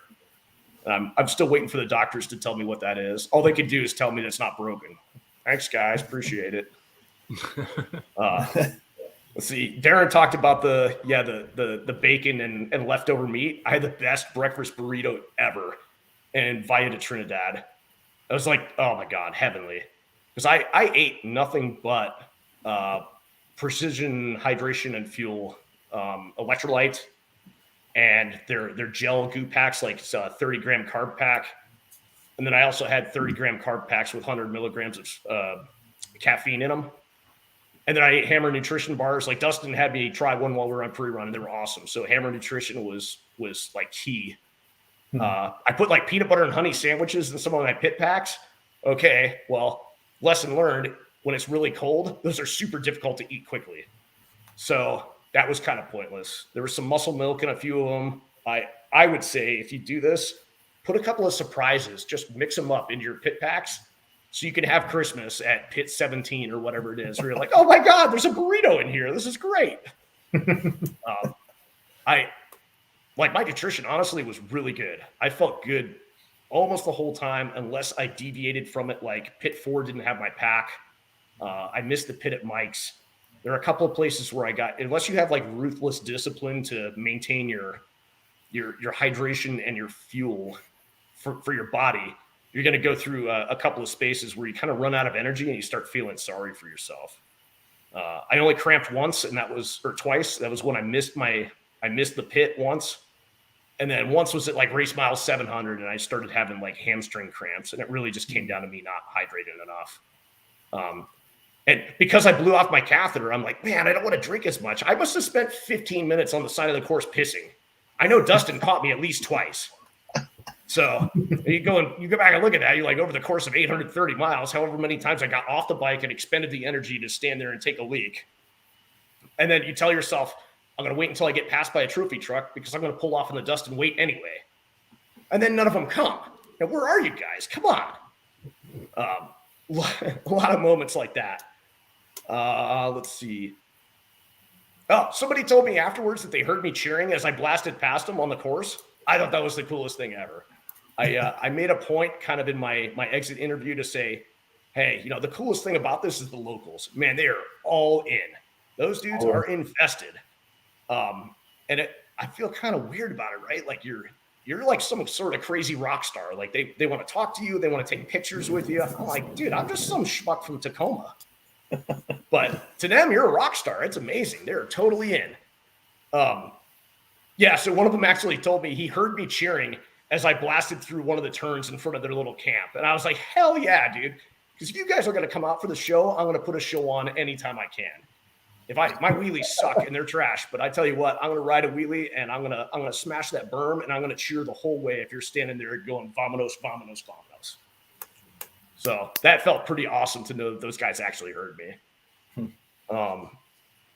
I wrote a note to myself. I wrote the story hoping I was going to get video for it, but I got to the end and I was smoked. Like, one of the hardest parts of the course was is it like race mile, it would be 7, so what, 8:23-ish or whatever, where you get onto the highway and you're in this ridiculous 37-mile-an-hour speed zone for however long. And cars are passing you. That's so goofy. Cars are passing you. And you're wondering where in the hell is, the final loop where they scan you and say, okay, you're done. It's at race mile 5 or whatever. But I'm kind of passing in and out of consciousness, and I'm weaving on the road, and cars are passing me and honking at me. I presume that's because they support my endeavor and they love me. But it was that. I scanned through, and it's this weird anticlimactic, all right, man, you're done. Mm-hmm. What now? I think a lot of people probably don't know that you have like the ceremonial start that is in town, but the actual start and actual finish are at like race mile 5 out of town. So now you've got 5 miles to go, and he goes, just follow the road until you get to Papa's and Beer and turn left. Okay. Luckily, John and the guys from Veterans Racing Alliance actually had caught up to me, and they pulled in front of me, and I followed them all the way into town. So the folks that were asking, like, hey, what happened to you? Dude, I don't know what route we took because I wasn't really conscious for most of it, but we stair-stepped all through town. And if you've been in Ensenada, there's an alto everywhere. There's a traffic light everywhere. And every one of those, it was harder to get started again because, the horse smells the barn, the body starts shutting down. An hour before, I could have gone for a couple hundred more miles. But at that point, I had like 1 mile left in me. I get into downtown at the stage, and the cops point me in one direction. And if you've been there, there's kind of 2 lanes, and there's a crowd barrier in between them. Well, I chose poorly. I chose the inside line, and I go around the turn to where the stage should be. Garrett, that's actually where I met you and cheered for you back in 19 because you were lost at the start. I couldn't find the start. Yeah. Yeah, I couldn't find the finish. We're in the same place. And I get there and I realize I can hear the sound and I can see the light, but I can't get there. There's people everywhere and everyone's whistling and waving and you're just overwhelmed. It's sensory overload. And then I realize they're pointing back the other direction. Okay, all right, little burst of energy. I lay the bike over, rip a sweet Brody, and everyone's like, wah! And then they open the crowd barricade, but I'm too close, right? If I was fresh, I just pick it up, pivot turn, go over the curbs, no problem. No, man, I managed to I run into a dude and I knock him into the trash cans. He gets up and I'm mortified, but then I fall over into the crowd barricade. So now the bike is on top of me and I'm pinned against the crowd barricade. I'm like, Jesus, this is so embarrassing. And these guys, this magnificent drunken crowd runs over. They pick me and the bike up together. I haven't taken my feet off the pegs yet. They pick me and the bike up together, and I've got the clutch pulled for some reason. They're pushing me down the road, and a guy looks down and he goes, you have to press this. You have to press this. He's pushing at the starter. And I hit the starter, and I forgot to even turn around and say hi. It took off, and there's the stage 100 yards away. It's the most ridiculous finish. That's awesome. Dude, that was wild. How did I just get through 830 miles and I can't get to the finish? It's 100 yards. What the hell does it matter with me? But it just, unless you've been there trying to explain the amount of fatigue and just brain fog that sets in. And a lot of it's it's obviously psychological, but a lot of it is just, it's kind of chemical based. I see the light at the end of the tunnel and the body starts to quit. You ever come home, you really got to take a leak, and by the time you get in the door, you're like, oh, right? I could, it's the same thing. Mm-hmm. Understanding the psychology of that is really crazy. Because the whole race is psychology. I wrote a note to myself saying, hey, probably just about anyone with a moderate amount of ability can ride this race. However, I don't think most people know that. I don't think people understand that you have the ability, but you got to hold on quite a bit longer than what you really think you have to do. 100%. And I don't know how to explain that and not sound like some sort of like gatekeeping dick, right? You could do it. You really can do it, but you have to know you can do it. And how do you know you can do it? It's practice. It's talking to other guys. It's all of those things that come together, but you got to know you can do it. You got to walk in maybe just a little bit cocky, maybe not as cocky as Dustin in 19, but I can't wait until next year, dude. All right, but that's most of my interesting stuff. As far as like fitness and stuff, I don't know where I'm at in my timeline, but I had surgery in March. So my last surgery was in mid-March. So I was hard down for almost 6 months. Like I didn't really start fitness until probably September, which if you're considering an Ironman bid, I would recommend don't take that plan. That is not the best course of action. But once I did, man, I got on it. I was on the rower 7 days a week for an hour to 2 hours a day. And posted pictures to Dustin and back and making fun of him and trying to keep up with his PRs and all that stuff. But yeah, the big thing is don't sit and think you're going to get fit at the last little minute. My saving grace is I have a pretty strong core in terms of like abs and back from just a lifetime of like the Army, really just carrying heavy shit from place to place. That made a huge difference, but otherwise I would have been pretty screwed. You know, if I go back on it, I'm going to row, but I'll have the assault bike in there. I'll have like some plyometric programs and some high intensity stuff, and maybe even a little cardio. We'll see. Inspiration? Come on. Did anyone, raise your hand if Dust to Glory doesn't figure into this? Oh, yeah. No. So everybody saw Dust to Glory, right? Most of us saw like the Janeski series. I rode with the guys from High Desert Adventure several times down in Baja, and they're group rides, but they're fast, and you're with some experienced dudes. And pretty soon, after several times, it's like, man, I think I could do this. So that really helped. And then if Jeff Benrud 715X is listening to this, dude, I called that guy in December when I thought I was in, and we talked for like 45 minutes. I figured he and I share some of the same background and the same language, and his take was go for it, take a shot at it, right? And by the end, he goes, I'm kind of thinking about making a comeback. I don't know if our conversation, if it was my fault, but Jeff came back, and it was pretty awesome. Like 2 hours later, he sent me a text message. It was like 705X. So, dude, Jeff, and it was awesome to meet you out there and square off with you at the start. And, pretty big inspiration for giving it a shot. And I thought that was pretty cool. And then my buddy Keith, 56 years old, racing his 756X. His last time on the podium was like in the 80s on a KX 250, which is awesome. That's amazing. Keith freaking motivated me, man. Like if Keith can do it, I can do it. And man, I can't wait to hang out with Keith again and talk about it and probably get after it again. We'll see. I don't know. Am I over my time? I'm not even sure. Am I supposed to hand it off? Yeah, let Harv jump in there, and then we go circle back to whoever wants to. Man. All right. Hop out. Dude, that's Brian. You're crazy, man.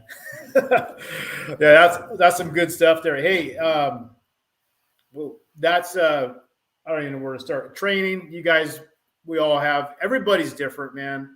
Age-wise, whatever. I personally was on I did a lot of running, couple-hour runs every week, and all that kind of stuff. Just because I wanted the mental part was the part that I had to work the toughest on me.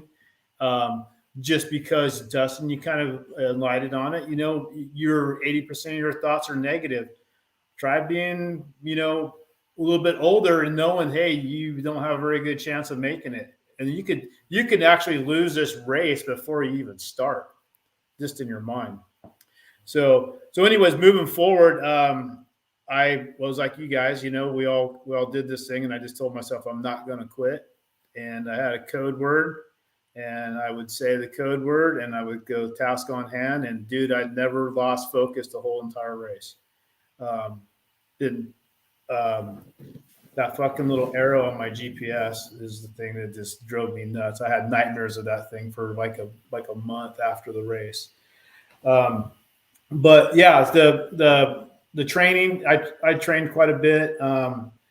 And as far as I would do plyometrics, I would do, 1 day a week and whatever, but I think I put 86 hours on my 350 in like 2 months, riding. And I rode by myself. I do my night rides by myself, my day rides by myself, because I'm going to be by myself. And I picked running, Dustin, for not so much for the cardio, but a 2-hour run and do it down and back. Mentally, you have to takes a little bit more mentally to keep you focused. And that's where you're going to be. You stop running, you stop going, you stop pedaling, you still coast. So that was kind of my theory.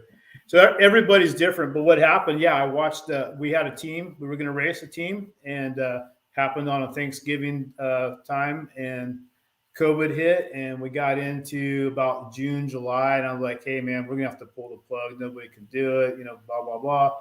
And then, dude, Garrett's thing came on, and I was like, "Oh no!" And I told my team, "Dude, don't make me do it by myself. Don't make me do it." I was kidding.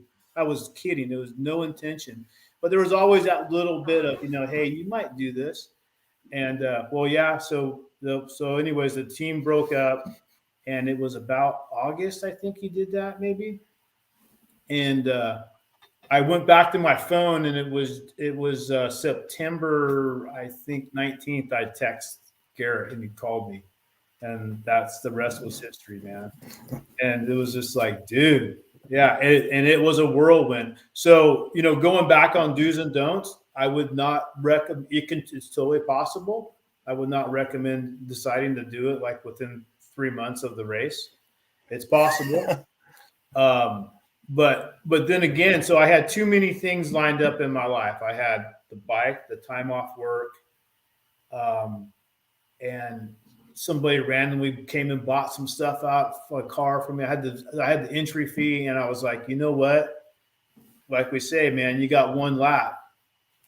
I'm 51, the candle's burning, and I'm like, what's this? And my wife's like, yeah, let's do it. So that was what happened. And looking back, is probably the best thing I ever did in my life.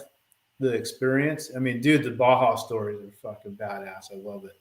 It's just, we can go on and on about that. The nutrition part, kind of bounced around a little bit. We all had our nutrition thing. One thing I learned in the Baja pits is I could one bite a banana. I don't know if you guys ever got a chance to eat a banana, but I could one bite a banana. Amazing, dude, amazing. It can happen. Yep. And I would, yeah, that's something to have on film probably. And then, was that part of the training program? No, I invented that. That was an invention during the race. Another do and don't. Pros. Yeah, dude, do and don'ts, like you were talking about, Brian, how you missed a gas stop. I missed 2 gas stops. Well, one I never missed. I just didn't go far enough, but I knew if I ran out of fuel, I was gonna not make it. So I bummed gas off Mexicans. That was another killer story. So I do recommend, I'm going to kind of do a little bit of do's and don'ts, and you guys enlightened so much other stuff.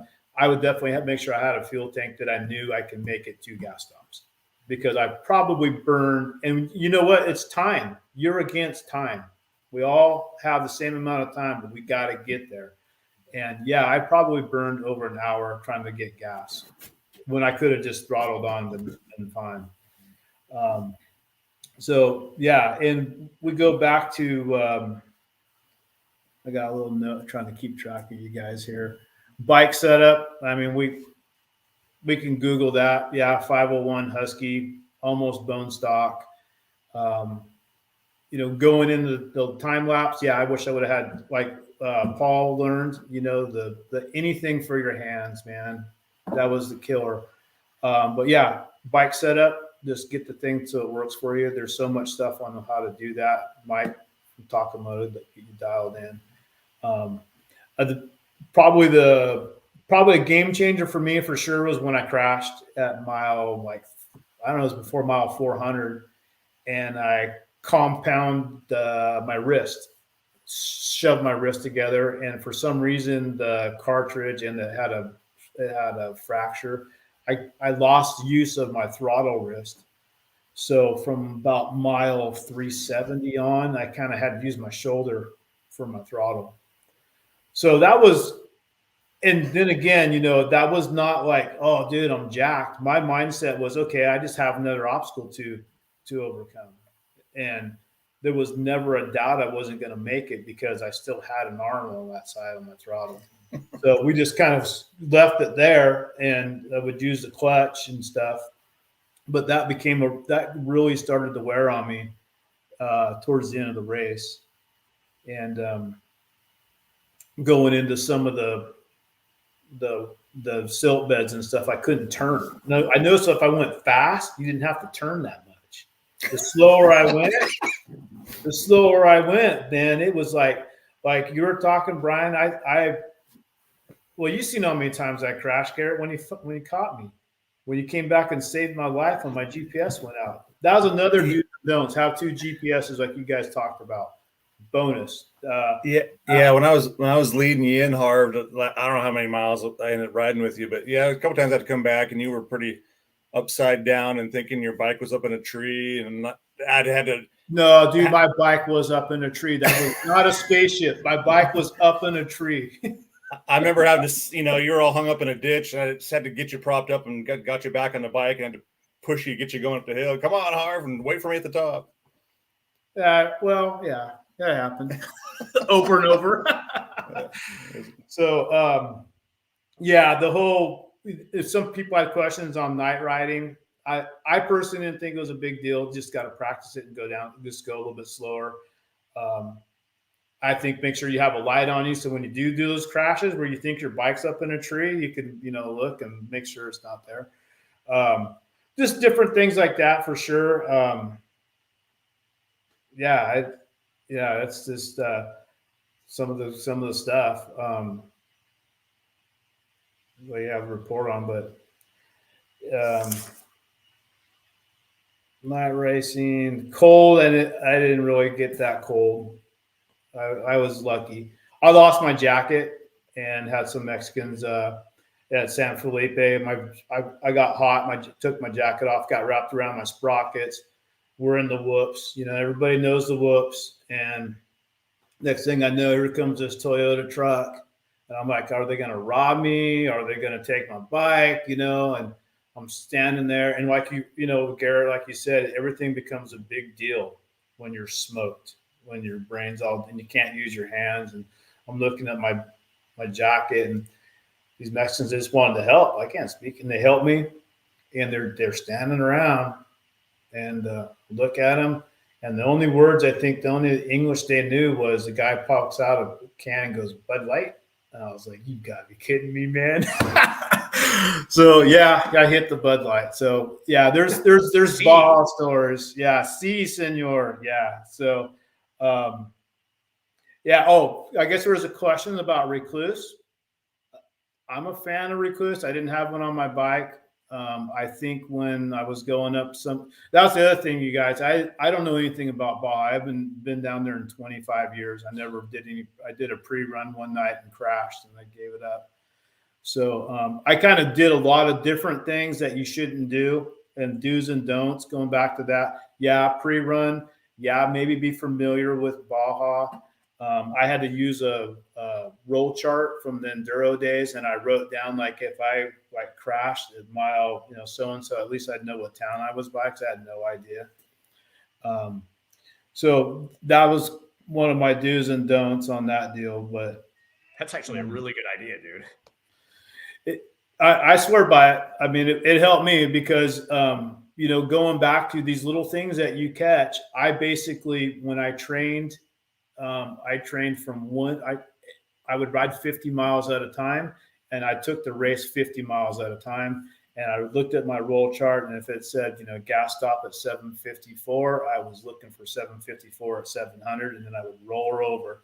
And then, and I didn't have very many notes because I didn't pre-run. So it was basically just saying, I'd say my code words, task on hand, take 3 deep breaths and just keep on trucking no matter what happened.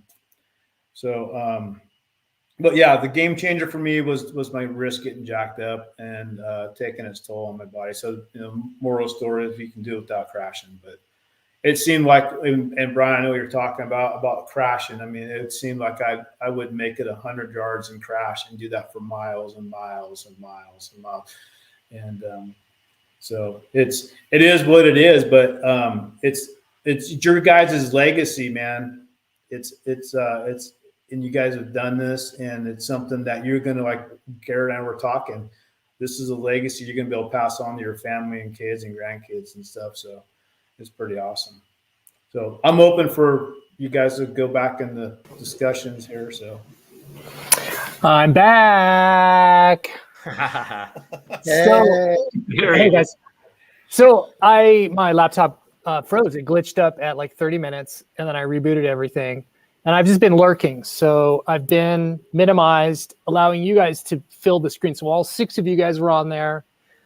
Badass. Everybody watching this, you should just remember the excruciating amount of like pre, during, and post effort that these guys went through to accomplish this. Harvey, I'm glad we ended with you. I thought that was a really nice summary and how you sort of made this boil down to the fact that this is a decision that you guys made. This is and you guys with the military experience, you understand the concept of readiness, getting your head right for the mission, executing the mission, and then coming home and debriefing and looking at it and exhaustively exploring it. Like, this was a military mission, and all of you guys are now in a fraternity that is incredibly small. There is a really tiny number of dudes, and women do this. I do not mean to play this off as this is a men-only pursuit, because there are Lisa, her last name starts with a K. What's her name? Liz Karcz, I think. Liz I Karcz. think there's 2 women. Yes. And so absolute 100%. Which is totally awesome. Unbelievable. I wish it was 50-50. Like it could be, it should be. So the fact that this is a male-dominated sport, this is a male-dominated endeavor, I wish it wasn't, but it is. That's how it is for now. So the reality is you guys are in this very small fraternity of people who have chosen to do something at this level. And it is first and foremost a mental game, as you guys have talked about before.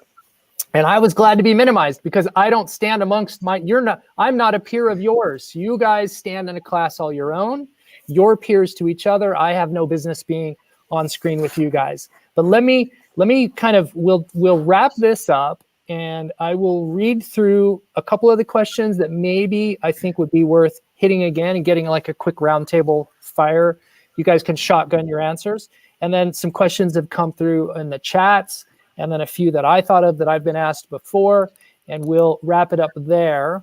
And then in the future, there will be more episodes of this, and we'll do real in-depth one-on-ones with each one of these guys where the focus of that episode will just be on them. Hopefully we'll get everyone to participate, but we'll just have one presenter, and we'll really get a chance to go in depth and explore like what his race was about. So we talked about, I think we all understand what our equipment was. We all chose KTM platform in the 500 range. There had been some discussions in another Baja group about why a lot of these Ironmen are using KTMs over the Hondas, because the professional teams, those are dominated by Hondas, Sierra 450X predominantly. You guys have chosen KTMs. Can you speak just for a minute about why it is that you all, and why do we think that KTM is a more dominant platform in the Ironman class? I personally did it primarily because we have a badass dealer in town, and so many people ride that brand of bike, so it was easy for parts. I mean, I say that same thing when people ask me about chainsaws, dude. Buy what the dealer supports. Yeah. But for me, it's the same thing. Like, Honda doesn't make a bike that does mountains the way I want to do mountains. So I'm going to run with a KTM 300 most of the time. And the parts interchangeability when I'm running kind of a fleet with my kids is a big deal. I can't afford to have 3 different makes of bikes in my garage. I can barely maintain the ones I've got. So at that point, we're mountain people, and KTMs run the mountains. And I've been riding a KTM since 03, 04. And, the knowledge base there, the wheel sets interchange. And for me to go out and, say I wanted to go to an XR 650, like I would have to start the program all over again, sell everything. Now you got, another bike, all new wheel sets, all new suspension. It's what I know. It's what I like. I understand the bike. I know how, this works and I can take it apart. It's just what I've been around for almost 20 years now. I think, I was more of a Honda guy than that KTM. I did the race on. It was the first KTM I've ever owned. I've always had Hondas prior. Had a couple 450Xs, and my daughter still rides a 450X. Obviously a great Baja bike, right? But I feel since I've owned both, the Honda is a little more racy. So as far as how it hits, probably like a KTM 450, which I've never ridden, but I would assume so. The 500, 501 platform is a more comfortable bike to ride. The geometry of it, at least for me, it is the ergonomics of it. The way the power is delivered, and for an average Joe Ironman, you don't need a rocket. They're just trying to tear your arms off the whole race. So it's a little tamer bike, a little bit on paper, probably more horsepower. I would just maybe, or about the same, whatever it is, but it just delivers smoother. So it's a better bike, in my opinion, for an Ironman. I'm still mad at Honda for abandoning the 2-stroke game. That's my reason. Yeah, for me, it's similar stuff to what these guys are saying. I grew up on Honda, grew up on Honda 3-wheelers and XRs and small bikes. And I ate and breathed Honda up until, I owned my first KTM. But the reason I went to KTM was that Honda is such a conservative company. They don't take chances. They didn't buy into the enduro market the way that KTM and, the European companies did with the 2-strokes and the Woods bikes. So when I, flipped from being a motocrossy kid messing around with whatever in my teens to riding serious woods and that sort of thing, like the XR 400 just didn't compare like suspension and technology wise to stuff that, KTM was putting out. So it was like, just they didn't take the chances that I wanted them to take.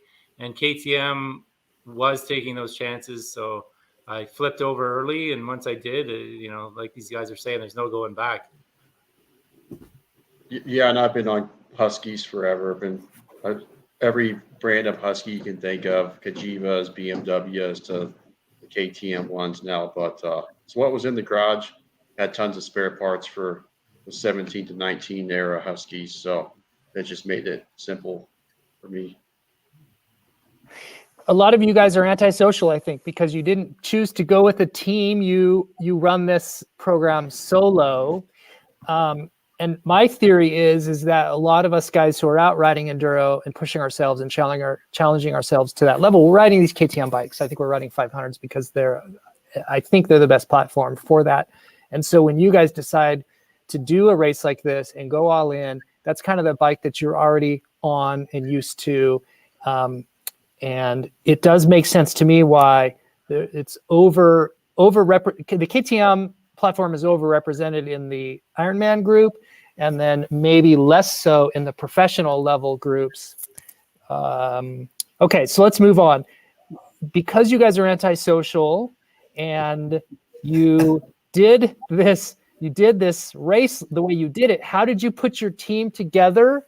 Some of you guys you rented your pit strategy. Did any of you? So let's talk to the guys who self-supported, and then let's finish with the guys who rented a program. Who have you self-supported?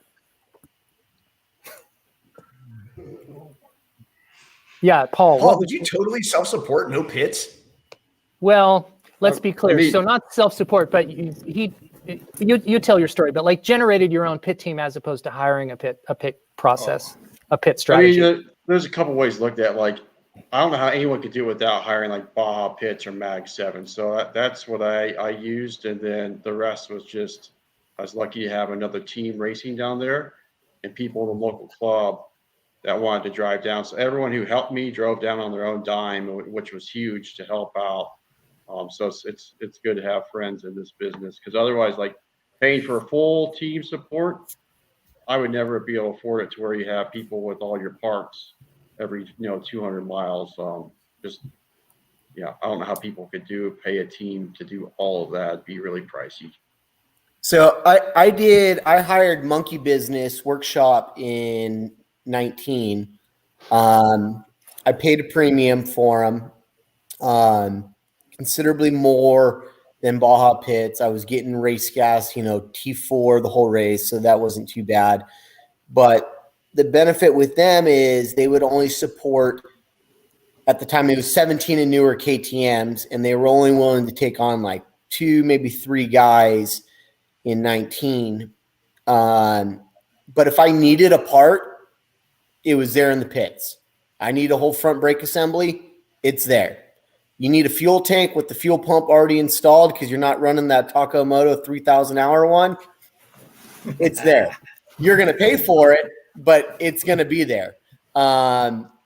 This year, Baja Pits, looking back at it, nothing bad to say about Monkey Business at all. They're great.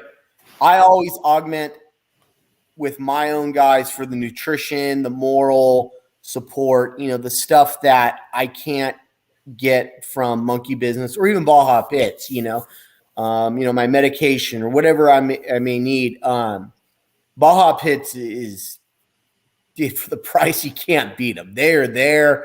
They're well lit. It's nearly impossible to miss Baja Pits. It's the best deal out there. Go ahead.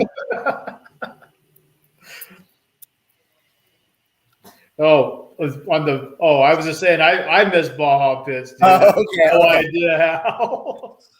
I miss Baja Pits, but that's so I wouldn't have to help you at Mike's.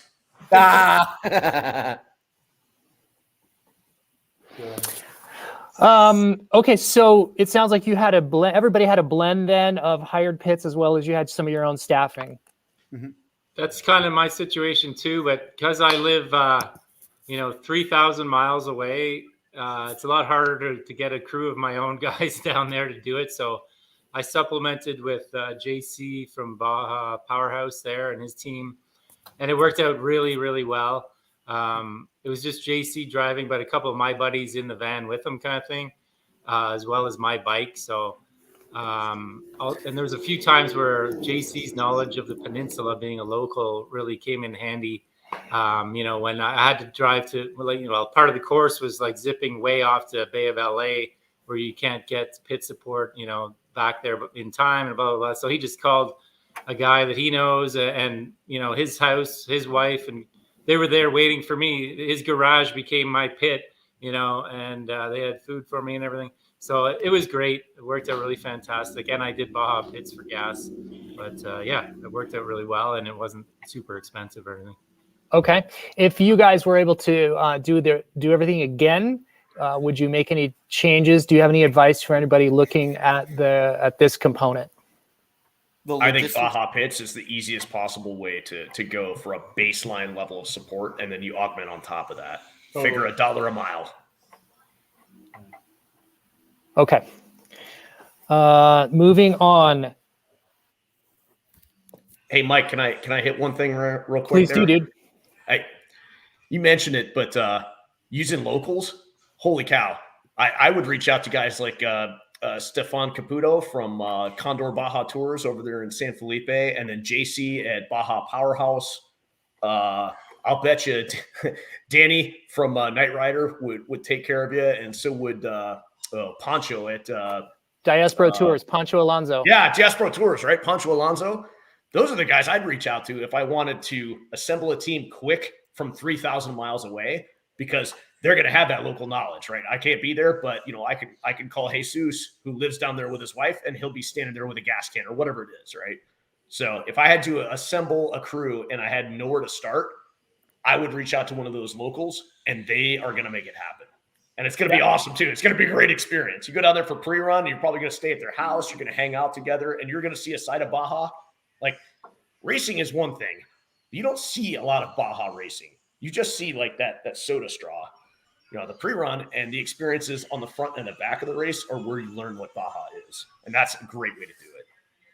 Okay, that's a great trip, Ryan. Also, who was the other one? Oscar Hale over at Mama Espinosa's is also somebody. And I will put all these contacts in the notes, in the YouTube notes of this, so you can reach out to all these legends, these local guys down there for that. Okay, the mental, emotional race that you guys ran, we talked a little bit about this, but are there any other final stories about how you guys kept going? And I'm particularly thinking about Darren, because Darren had, and this is maybe Darren, I want to split this into two questions here, and we'll all talk about this, but Darren, I'd like you to start off.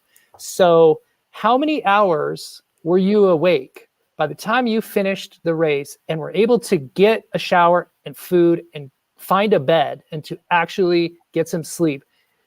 How many hours had you been awake continuously up to that point?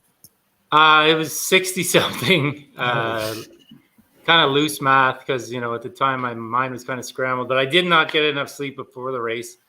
And then after the race, like my team was beat. Like the chasing aspect of the whole thing is exhausting, you know, as well, right? Like these guys are beat. They were, but you know, I'm in like pure jubilation.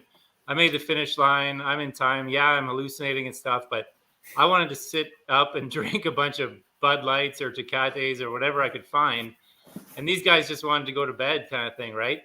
Also, you know, when we got back to the hotel finally in La Paz, and yeah, it's hour 60 something, you know, and I took off all my gear. Like the room cleared out, like the smell of me and the gear after that much time, it was just ridiculous. And so I sat there drinking a couple beers, and everyone else kind of went to bed. But that shower, you know, that was the best shower of my life by far.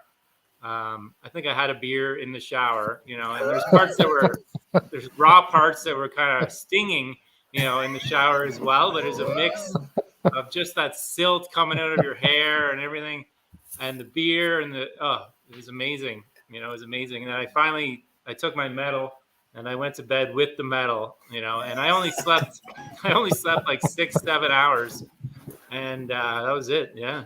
And I woke up, you know, the next day, and I was pretty good, really.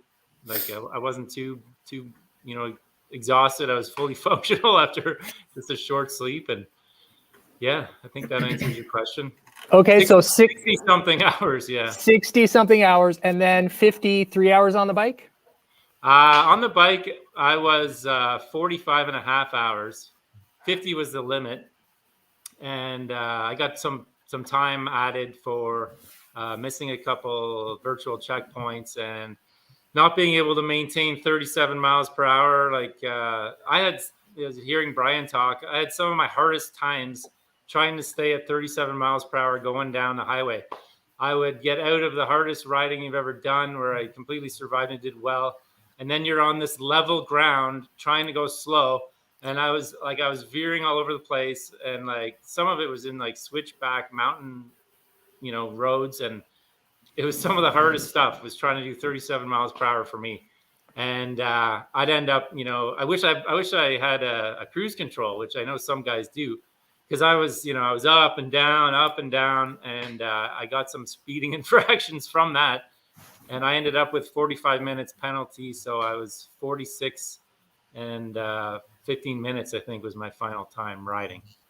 Okay, and then everyone had various times in between that. I don't know that. Can anybody beat Darren's 60 plus hours awake continuously? I think Paul was on the bike longer, you know, on that same race, I think.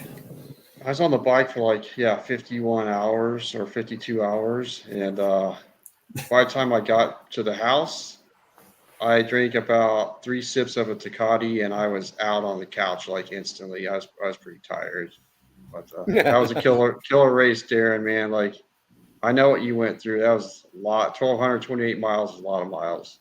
Oh, I never thought it would end. I honestly, like, every time I thought the end was there, it was still 100 miles away. Like, it was just And the last 200, 150 or so miles, I kept telling myself they're gonna make it easy. It's gonna, come into some fast sandy roads. It was not like, it was hard right to the bitter end until you jumped on that little stretch of highway into La Paz. Like, it was so hard. Yeah, epic, man, epic. Okay, so how did you guys win the mental game?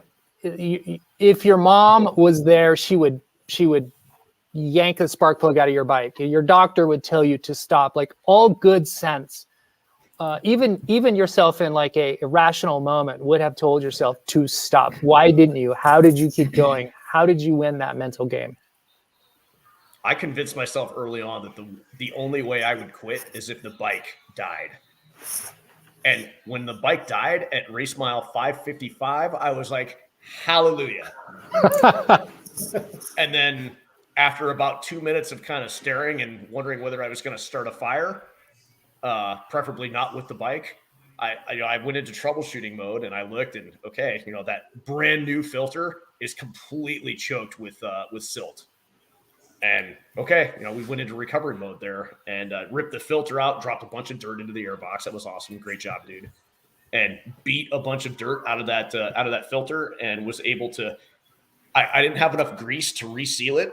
I went into my pack and I found my 2-part JB weld, and I took like 1 part of JB weld and I smeared it all the way around the edge. Okay, that's a first. Dude, it's all about think outside the box and troubleshoot. Takes what it takes. Yeah, and I figured, well, as long as I don't use 2 parts, it won't set, it won't glue, it'll be all right. That's right. And yeah, I re-greased the rim and I smashed that dirty filter in there with quite a bit less dirt caked on the outside of it, and I took off. But dude, I was so stoked when I was going to be able to quit. And then, like anything else, that little doubt started creeping in there. Like, maybe I could fix this. I think I can fix this. And yeah, sure enough, like, God damn it, the bike started. Now I got to go again. That was my thing.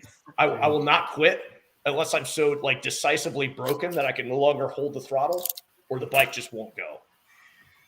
Okay, Harvey, what was your code word to yourself?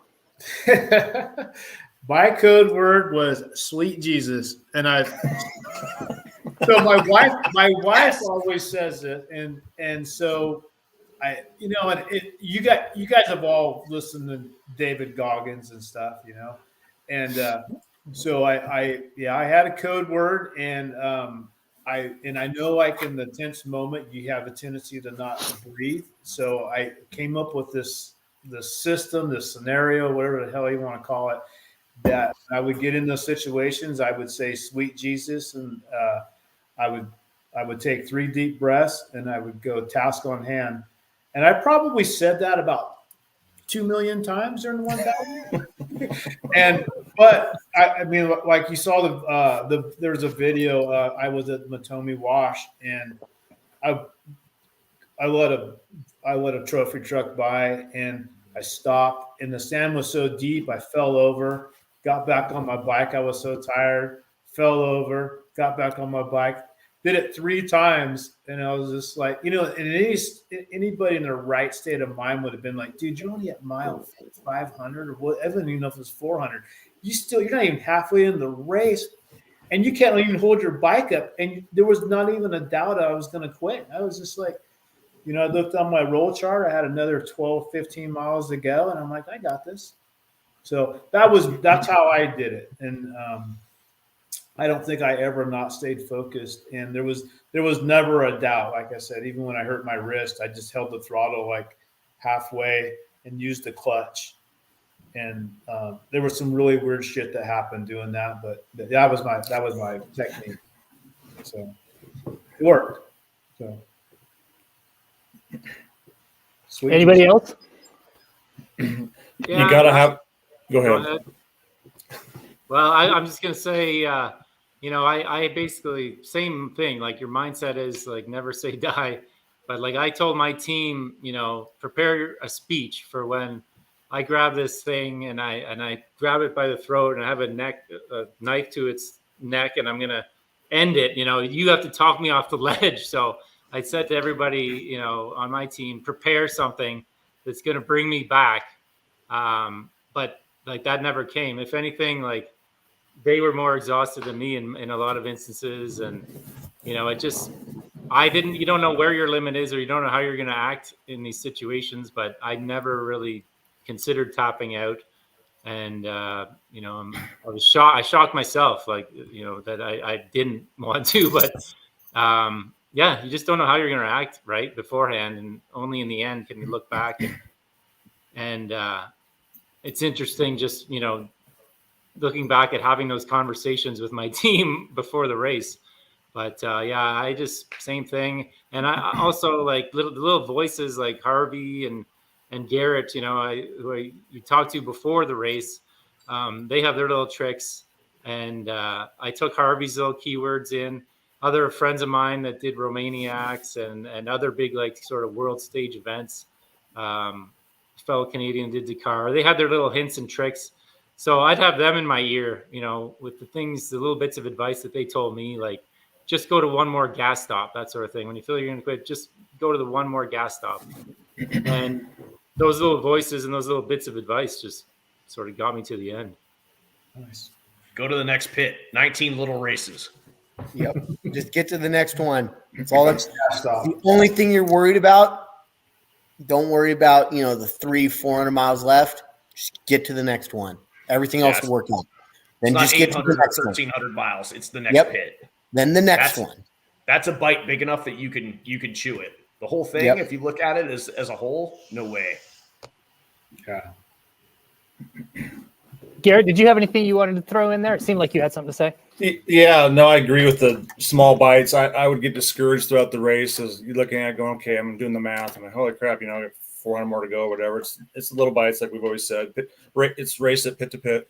And then you've really got to, for the average Joe racer like all of us here, you've really got to have a reason bigger than yourself to want to complete this. Why would you put yourself through this pure hell? It usually turns into it's pure misery, and why we do it is the unknown, I guess, or why you'd want to do this. You do it for an example to your kids, to the people who support you, that no matter how big the mountain is, if you really want to climb it, you can. The body will keep moving as long as the mind keeps telling it to, and you're in control of your mind and your thoughts, right? We've talked about that. Like like Darren did with his team, prepare a speech. I told my pit crew, I had one chase truck, of course, then with Baja pits also, but I told them if I ever started whining and complaining, I was going to tap out, to make sure that did not happen. The last time I saw them was at race mile 730. And there's a picture, or there's actually a video of me leaning over as my lower back was on fire, along with my chafing issues. And I was burning up bad with a lot of pain from the hips down and the lower back. And how you feeling? And I'm bent over. I go, I feel like absolute shit. And my whole crew, wife and everybody there chimed in, suck it up. You're almost done. You're not quitting now. Get on that bike and quit being a sissy. Let's get after it. And so, yeah, stuff like that. But deep down, what gets you through the lonely times when you're out on the course and haven't seen anybody in the middle of the night and you're falling asleep on the bike and you're seeing the little kids waving at you that really aren't there in the bushes. Those are the lonely moments. And you have a lot of time in your helmet to talk to yourself. And you find out really who you are in those moments on the course, hallucinating, tired, hurting. Why am I doing this? These whoops are freaking stupid. And God, I'm never going to ride down here again. Those kind of thoughts. I started thinking about why am I here? My kids, the example.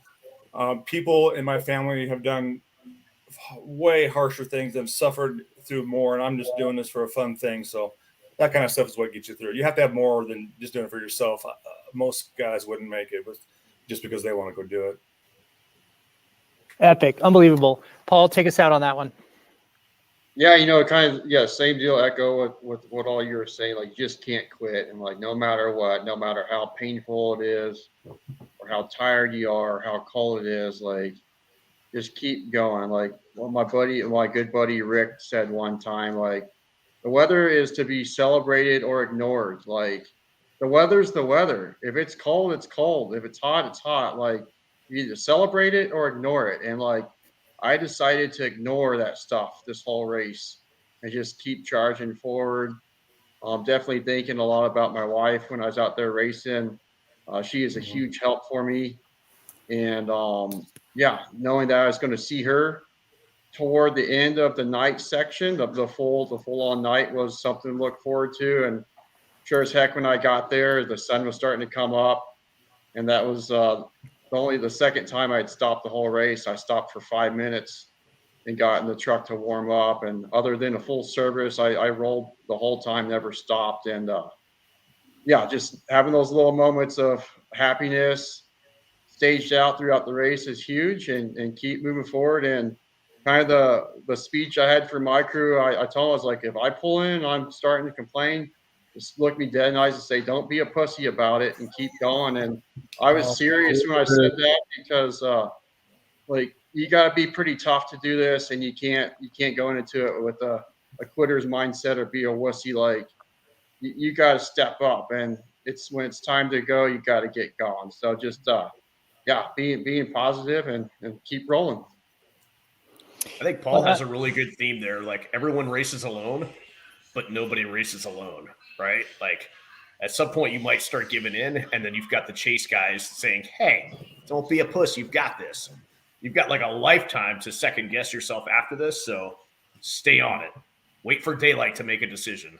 That was my mantra all the way through Ranger School, is don't make a decision in the dark. Wait until daylight, because daylight brings hope. That was the same thing. I transformed in racing as the sun came up on that second day. Wow. Okay, good tips. While you guys were talking, I was scrolling through some of the notes, and they're the two women finishers, the two Iron women who have finished are Elizabeth Karcz. I'm saying that wrong. It's Karcz. And then Jessie Combs. Those are the two historical women who have done what you guys have done. Massive props to those women as well. Well, let's see. Let's skip that one. Okay, we talked about that. Can anyone do this? I think you guys have kind of addressed that. Garrett, I like how you talk about you guys are the everyman. Anybody can do this. If you can ride a bike, if you can ride a dirt bike decent, you're somewhat competent in sand. A lot of people are scared of that. They haven't ridden it. Sand's not that bad. Just give it more throttle and hang on. But anybody can do this. It's a mental game. Be in decent shape, be somewhat competent on a bike and planning. And it's dangerous. It's very, very dangerous. And you need to be cognitive of all that kind of stuff. But if we're going to just talk riding skills, we're not professional racers. So it's a mental game. Totally. Who else? Harvey, age. What is the age issue? Is there one? Well, I would say it's easier. Like, and if you look at some of the ultra marathon people, just for example, a premium age is mid to early 40s, and I kind of think that's kind of follows suit with this. I did it when I was 51. I didn't feel old until after this race, but I really didn't. I won a B Duro championship at 49 in the 40 class. So I didn't really feel like the age was an issue. But afterwards, I think it is. Yeah. That's the thing with the age for me was, your candle's burning. So if you are, if I was to do it again, I think it would be definitely harder at, 3 or 4 years down the road. Definitely doable. I don't know because I haven't done it, but I think so. To the right, everybody's different. But age. Yeah, I think if you're in your late 40s, early 50s, man, you want to do it, you better do it. So that's kind of my take on it. I was just going to say Keith was 56, and he was leading us by a lot when he woke up next to his bike. Like, Keith Caton 756X is a friggin' machine. So super intense, riding super hard, and then woke up next to his bike a couple of times and made the smart decision to pull the plug. But he's 56 years old, and the guy he's a machine. So I wouldn't say age is a decisive factor. It is a factor. You just got to want it. Yeah, I would say it's doable. I say it's probably maybe a little bit harder in different areas. But if as far as the age goes, yeah, it's totally doable. Totally doable. Put the age thing in perspective. Dennis Rogers, who kind of took point on my all my logistics and chase, he had a solo attempt, and I want to say he was 63, 64 years old, and went 670 miles before he DNF'd several years back. And he was riding great before that DNF. Dude, that's awesome. Yeah. Garrett, let me ask you this kind of a question that goes into that a little bit. You decided to do this and you had about 45 days to prepare. So you were that everyman, and then 45 days before the checkered flag, you decided to jump into this. Is 45 days reasonable? Is that superhuman, or could an everyman 45 days out decide to opt in? Oh, that's not normal. Superhuman. I would advise that route. Now, that was the official decision. I'd been toying with it. I didn't just pull it out of the air. Hey, let's go do that. That sounds like a fun weekend. I'd been kicking it around. I was him-hawing. Yes, no, yes, no, yes, no, yes, no. I wasn't doing any prep per se. I mean, I was a light workout program, nothing strenuous or too serious, rather. But leading up to that, I was okay shape. But the decision, if we're going to do this, we need to figure out how to do this, put a bike together somewhat, turn the wick up on the exercise program, and figure out what this is going to cost. So it was an age thing. I was a couple months before I turned 48, I guess, when I did it. I was knocking on 48. So that was a big factor. We've talked about that. That's probably not a good route to take. But I do in my gut, I had the mental strength. Well, I was pretty sure. I wanted to test my mental strength, really was a big part of it. A reason why I did it was I wanted to know if I had what it took. Was I worthy of that medal that they give out at the end? Could I do it? So, if you're going to plan on doing it, maybe give yourself, a few more days than that. 46 days. That's the recommendation. 47 if you got the extra. But 6 months, you can do it in 6 months if you're in decent shape. If you're coming from total out of shape, you don't do it. But you better be honest with yourself on your mental strength and previous life experiences. Be honest with yourself. Don't lie to yourself.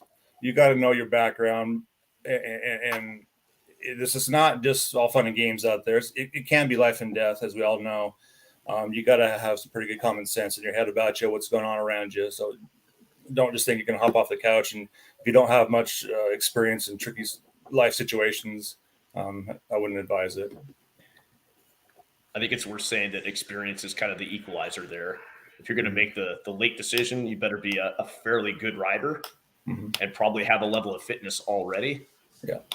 I would, for guys that are listening to the program here and thinking maybe I could do it or not, A, yes, you could do it, but B, start early because it's very early. It's very easy to get in there and put yourself in a position where you're at risk.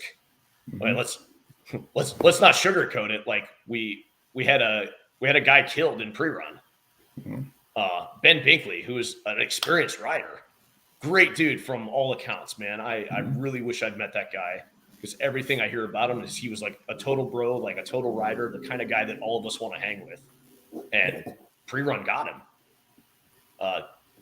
Giovanni Spinelli had a massive crash in there and is recovering right now. And that guy's been racing for decades, lots of experience. So I would just say if you're going to make a late choice to get in there, be realistic and say, I have the experience and I have the conditioning to do it. Or just be realistic and say, you know what, maybe next season is better. Maybe I should go chase someone and learn a little bit and then go do it. So I don't want to be a downer, but I think 100%. There's a lot of risk in this. 100% agree with all that. The less prepared you are, the higher the risk, and the risk is really high to begin with. And the knowledge is power too. You have you got Garrett. You had a lot of knowledge of Baja. Well, a lot more than me. I haven't been down there in 20 years, but that it was my third time down there. But I know But Paul's pretty educated on Baja, so it does help. It does help. But anyways, it does help. I did a I lot think of if you look homework. at the local racing classes, dude, the senior A guys are some of the fastest guys out there. And at Serious, least tell me about it. seniors in their 40s because they've been racing for 20 or 30 years. Yeah, they're not a joke. I like those guys. I got my ass kicked a couple weeks ago. I got passed by dudes in the 500 and 600 series. They're 50 and 60-year-olds. Oh, Dude, that's awesome. yeah. Okay, let's wrap this up. We've gone 2.5 hours. I think that's reasonable. People listen to Joe Rogan podcast for 6 and 10 hours. So 2.5 hours of us talking is probably not that big of a stretch. My final thoughts, and then you guys will take us out. So I will just reiterate the fact that we will be doing more episodes with these guys, and it will be more in depth. And I have a lot more questions here. I'm just gonna skip those and save those for later, and we'll round robin those. And if anybody has any additional comments that you would like asked, please leave them here. You can email Takamoto or get with one of these guys, whatever. We'll figure that out. Not a big deal. I want to go out on the question that each of you can answer, and then we'll end. What are a few things, maybe 3 or 4, 5 things, or one, it doesn't matter.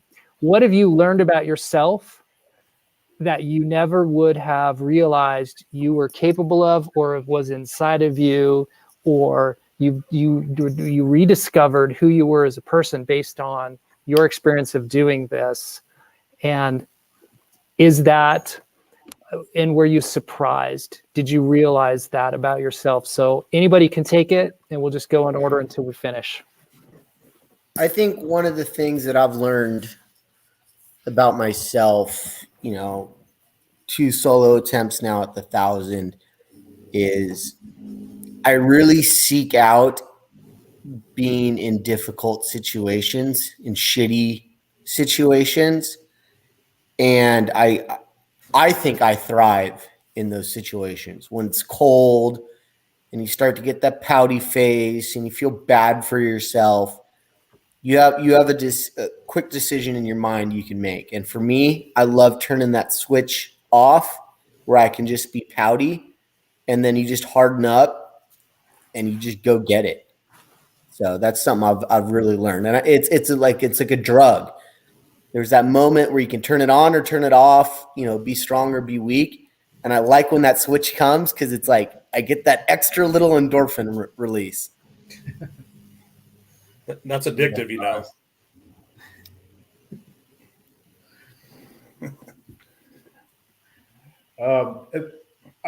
I'd like to say that I definitely, what I've learned is are you in control of yourself, or is your mind? And you're definitely, once you learn that you're in control of your mind, and that this world will get you in the negative situations, you've got to be able to get yourself out. And like I say, 80% of a natural person's thoughts are negative.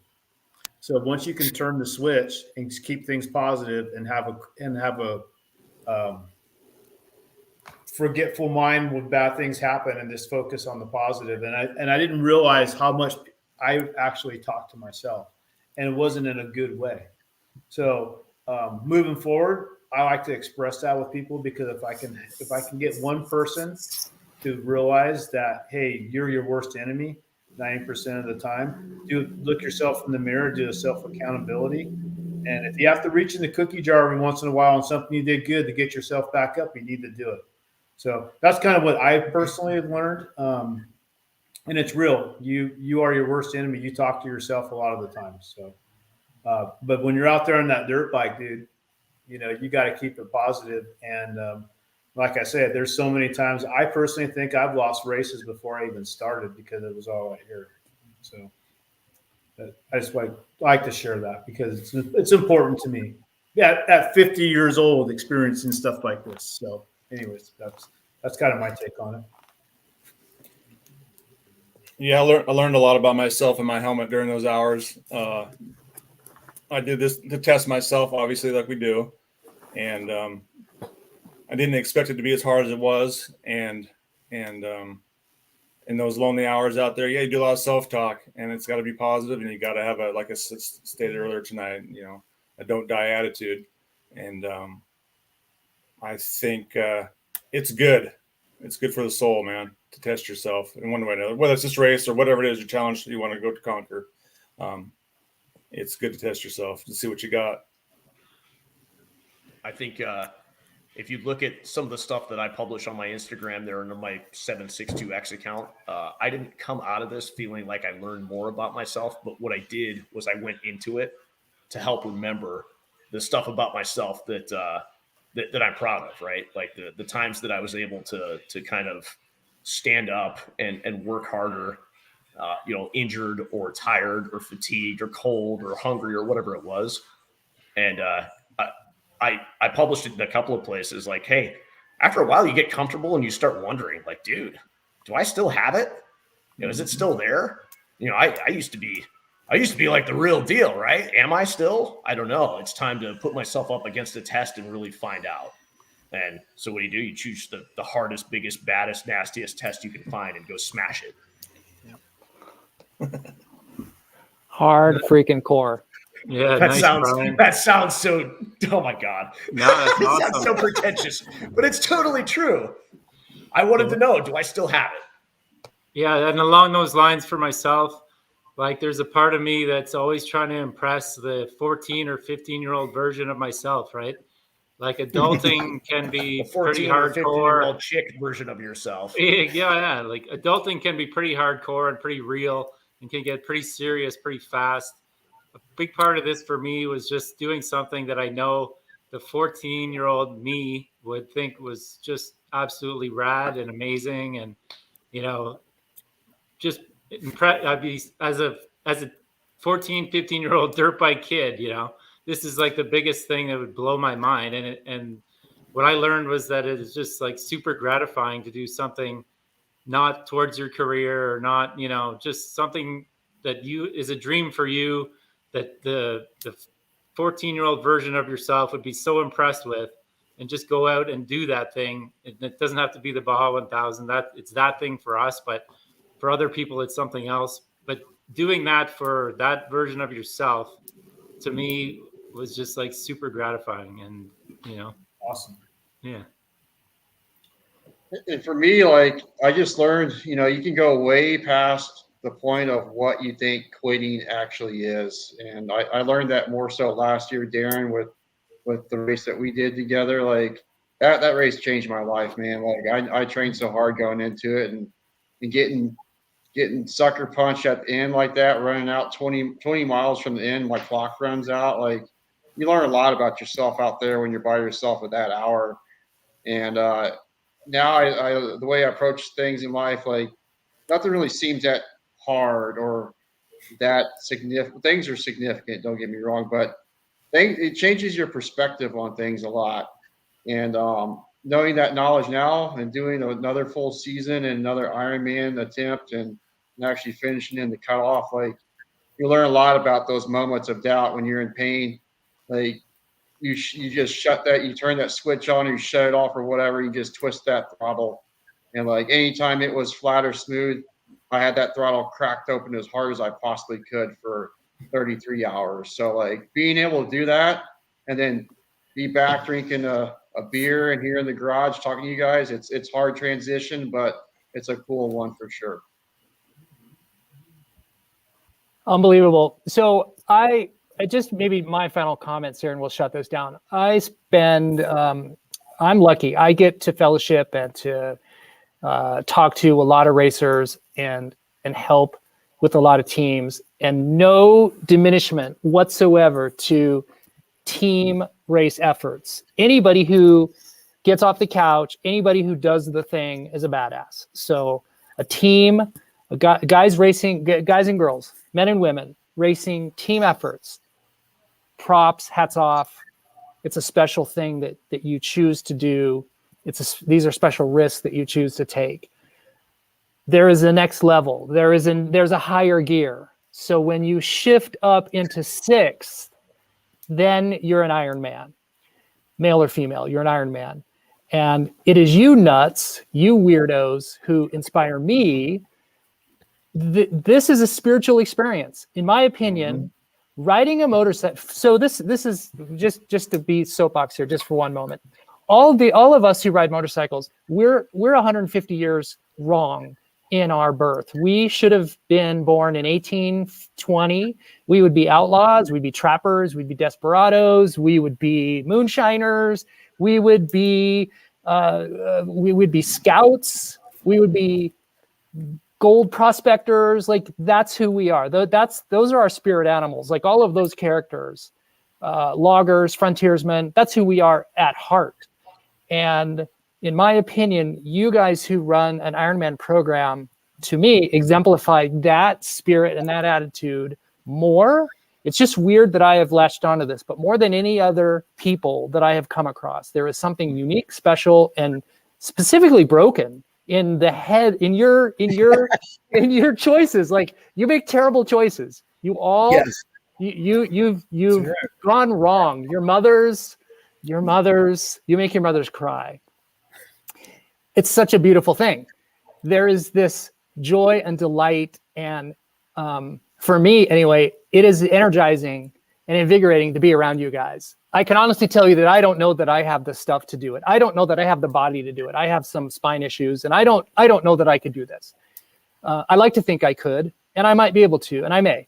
But to like fellowship, and then to have your energy and enthusiasm and determination rub off on me is a joy to me. And I value my association with guys like you, and I hold you guys up in a very high esteem, because I think our culture, our society, and men in particular need the examples of men like you. Men are failing. So I'll finish my soapbox with this. Men are failing. Statistically, men do not graduate from college at the rates that we once did. Men do not earn the amount of money. There are books that we could recommend, and I'll put a few in the comments that the viewer may want to take a look at. But men as a class of humanity, are Western men, suburban men, are failing. We are breaking down. We are in the slow lane with the hazards on. We've all passed cars. Can you see the analogy? We've passed cars on the highway. You know that guy, as he's slowing, he will come to a smoking stop, but he's still rolling. You can see the smoke coming out of the back. The hazards are on. He's getting over to the right. That is manhood as a group. But you guys, to me, act as an inspiration to somehow shine a light through what is broken with us as a group. And I applaud you, and I admire you, and I am grateful to have dudes like you on dirt bikes doing stupid things that at the end of the day, we sit around and we have a conversation where you guys teach me so many things about Harvey in particular.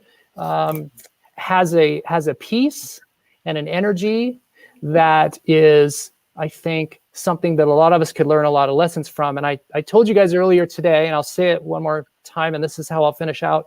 I would like you guys to feel and I would like you to allow yourself to accept the title of hero, to accept the title of legend, because I think it fits and it works. And I don't think there are enough men in our American culture, and this is a global thing too, a global anti-phenomenon, but I don't think there are enough men who see themselves as heroes and as legends, and you are. And I hope that you choose to accept that. And I hope that there are people watching this who get inspired. I don't think everybody should go out. In fact, I recommend do not go and race the Baja 1000 Ironman style. Please don't do this, because it is. I think there's so many reasons to not do it. But if you're particularly mentally defective enough, you may do it and you may have success. But what I would like to rather see a man do is to finish trade school, is to complete things that are undone, and to chase checkered flags in his life that just have been elusive. There's a million examples, and I know, and you do too, a million examples of things in our own lives, in people's lives, in the lives of men, where they just need the kick in the ass to wrap up a thing and to progress to the next stage in their life. And what you guys have done in a small way represents, each one of you have your own stories, but in some small way, your experience represents finding that piece of satisfaction that was maybe a little bit elusive. And even maybe like Dustin, it's still out there. Like you're going to go for try number 3. It still kind of haunts you. And it's okay to be haunted. It's okay to have those things that are incomplete. But what's not okay is to write it off. What's not okay is to lay down.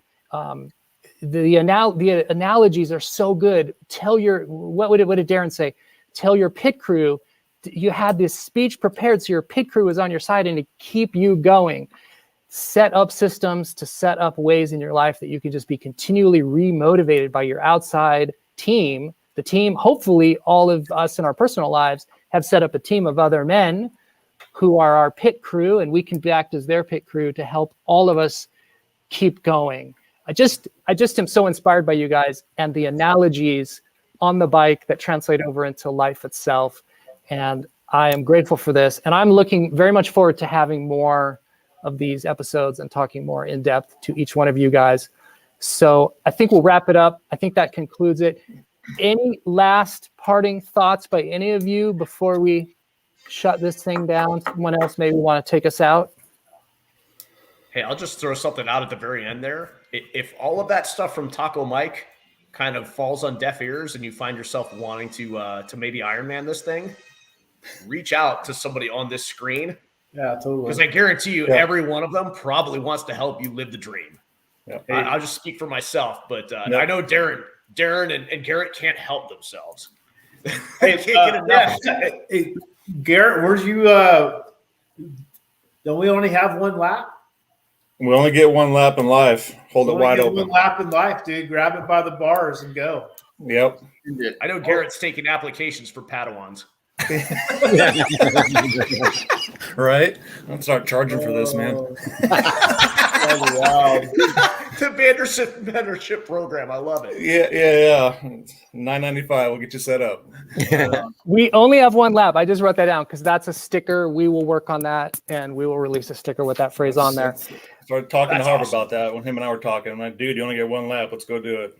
That's fantastic. Okay, and Brian, yes, thank you. And that's the final thought is which direction. Okay, so like every one of these guys, how the hell does my brain can't figure this out? All of these homies, if you message any one of them, they will help you. They will coach you. They will guide you. They will inspire you. If this is something you want to do, these are the guys right here. All of them are very generous of heart and spirit, and I am impressed by their willingness. First of all, they've all helped each other. Like everyone can trace what they did to the support of everyone else. This is an inspiring community. I need to stop talking. This is the last thing I will say. We are in an very inspiring sport. I don't know of other sports that have as much heart. There probably are. There are guys who play slow pitch softball would probably disagree with me, or the badminton club down at the pub would say I'm wrong. But I don't think I'm wrong. I think that the guys who choose to participate in moto are unique characters, and we support each other in a sport that we could all die in. And some of us know people who have died doing this sport that we love. And so I think there is a level of commitment that we have to each other and to each other's success that is next level.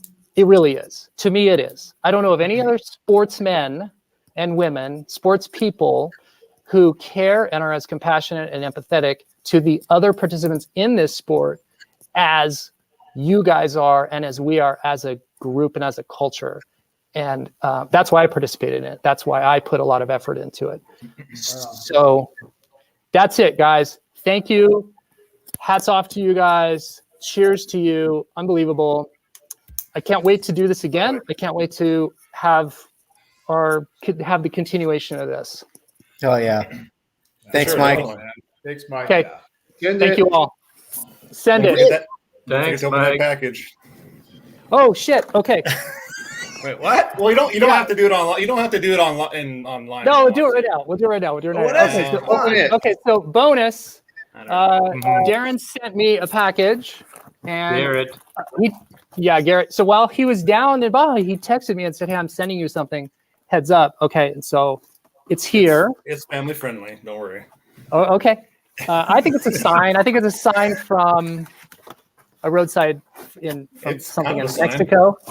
Okay. Oh, it's a plastics. What is Oh, Oh, it even says send it. Send it. this? Nice, dude. Thank you for sending me this. So you Yeah, must for have sure. just updated your plastics and Well, actually, that 2018. that bike's been down the road, but I kept all the plastics off the bike from the race. So I there you go. appreciate this. Yeah, That's awesome. I want to just say, thanks for the support, not just to me, but to the moto community in general and the other communities that you're part of as well, that we see that you're part of. Thank you. Mhm. It means a lot to all of us. Thank you, and all Mike. of us Thank you very spend much. time with. So Here, here. put that, wherever you put that kind of stuff, whatever, hopefully you'll put it up there with the other stuff you got. So It'll be incredibly Yeah, prominent. Mike's not going to look for credit, but man, he made a huge difference in my race. So, Yeah. Taco Moto, thanks, Yep. dude. Thank you. Thank you, Mike. Appreciate it. I wasn't on the 10X team waiting for a helicopter to bring me a gas tank with a fuel pump because I had the 3,000-hour Taco Moto fuel pump. Yep. yeah. Okay, did you just say that out loud about the 10X? I don't know. I know nothing. Okay, gentlemen, thank you. Cheers. Good night, everyone. Thanks for joining us. Thanks to all the Thank viewers. you. Peace Cheers, out, guys. everybody. Ciao. See you guys. See ya, dudes.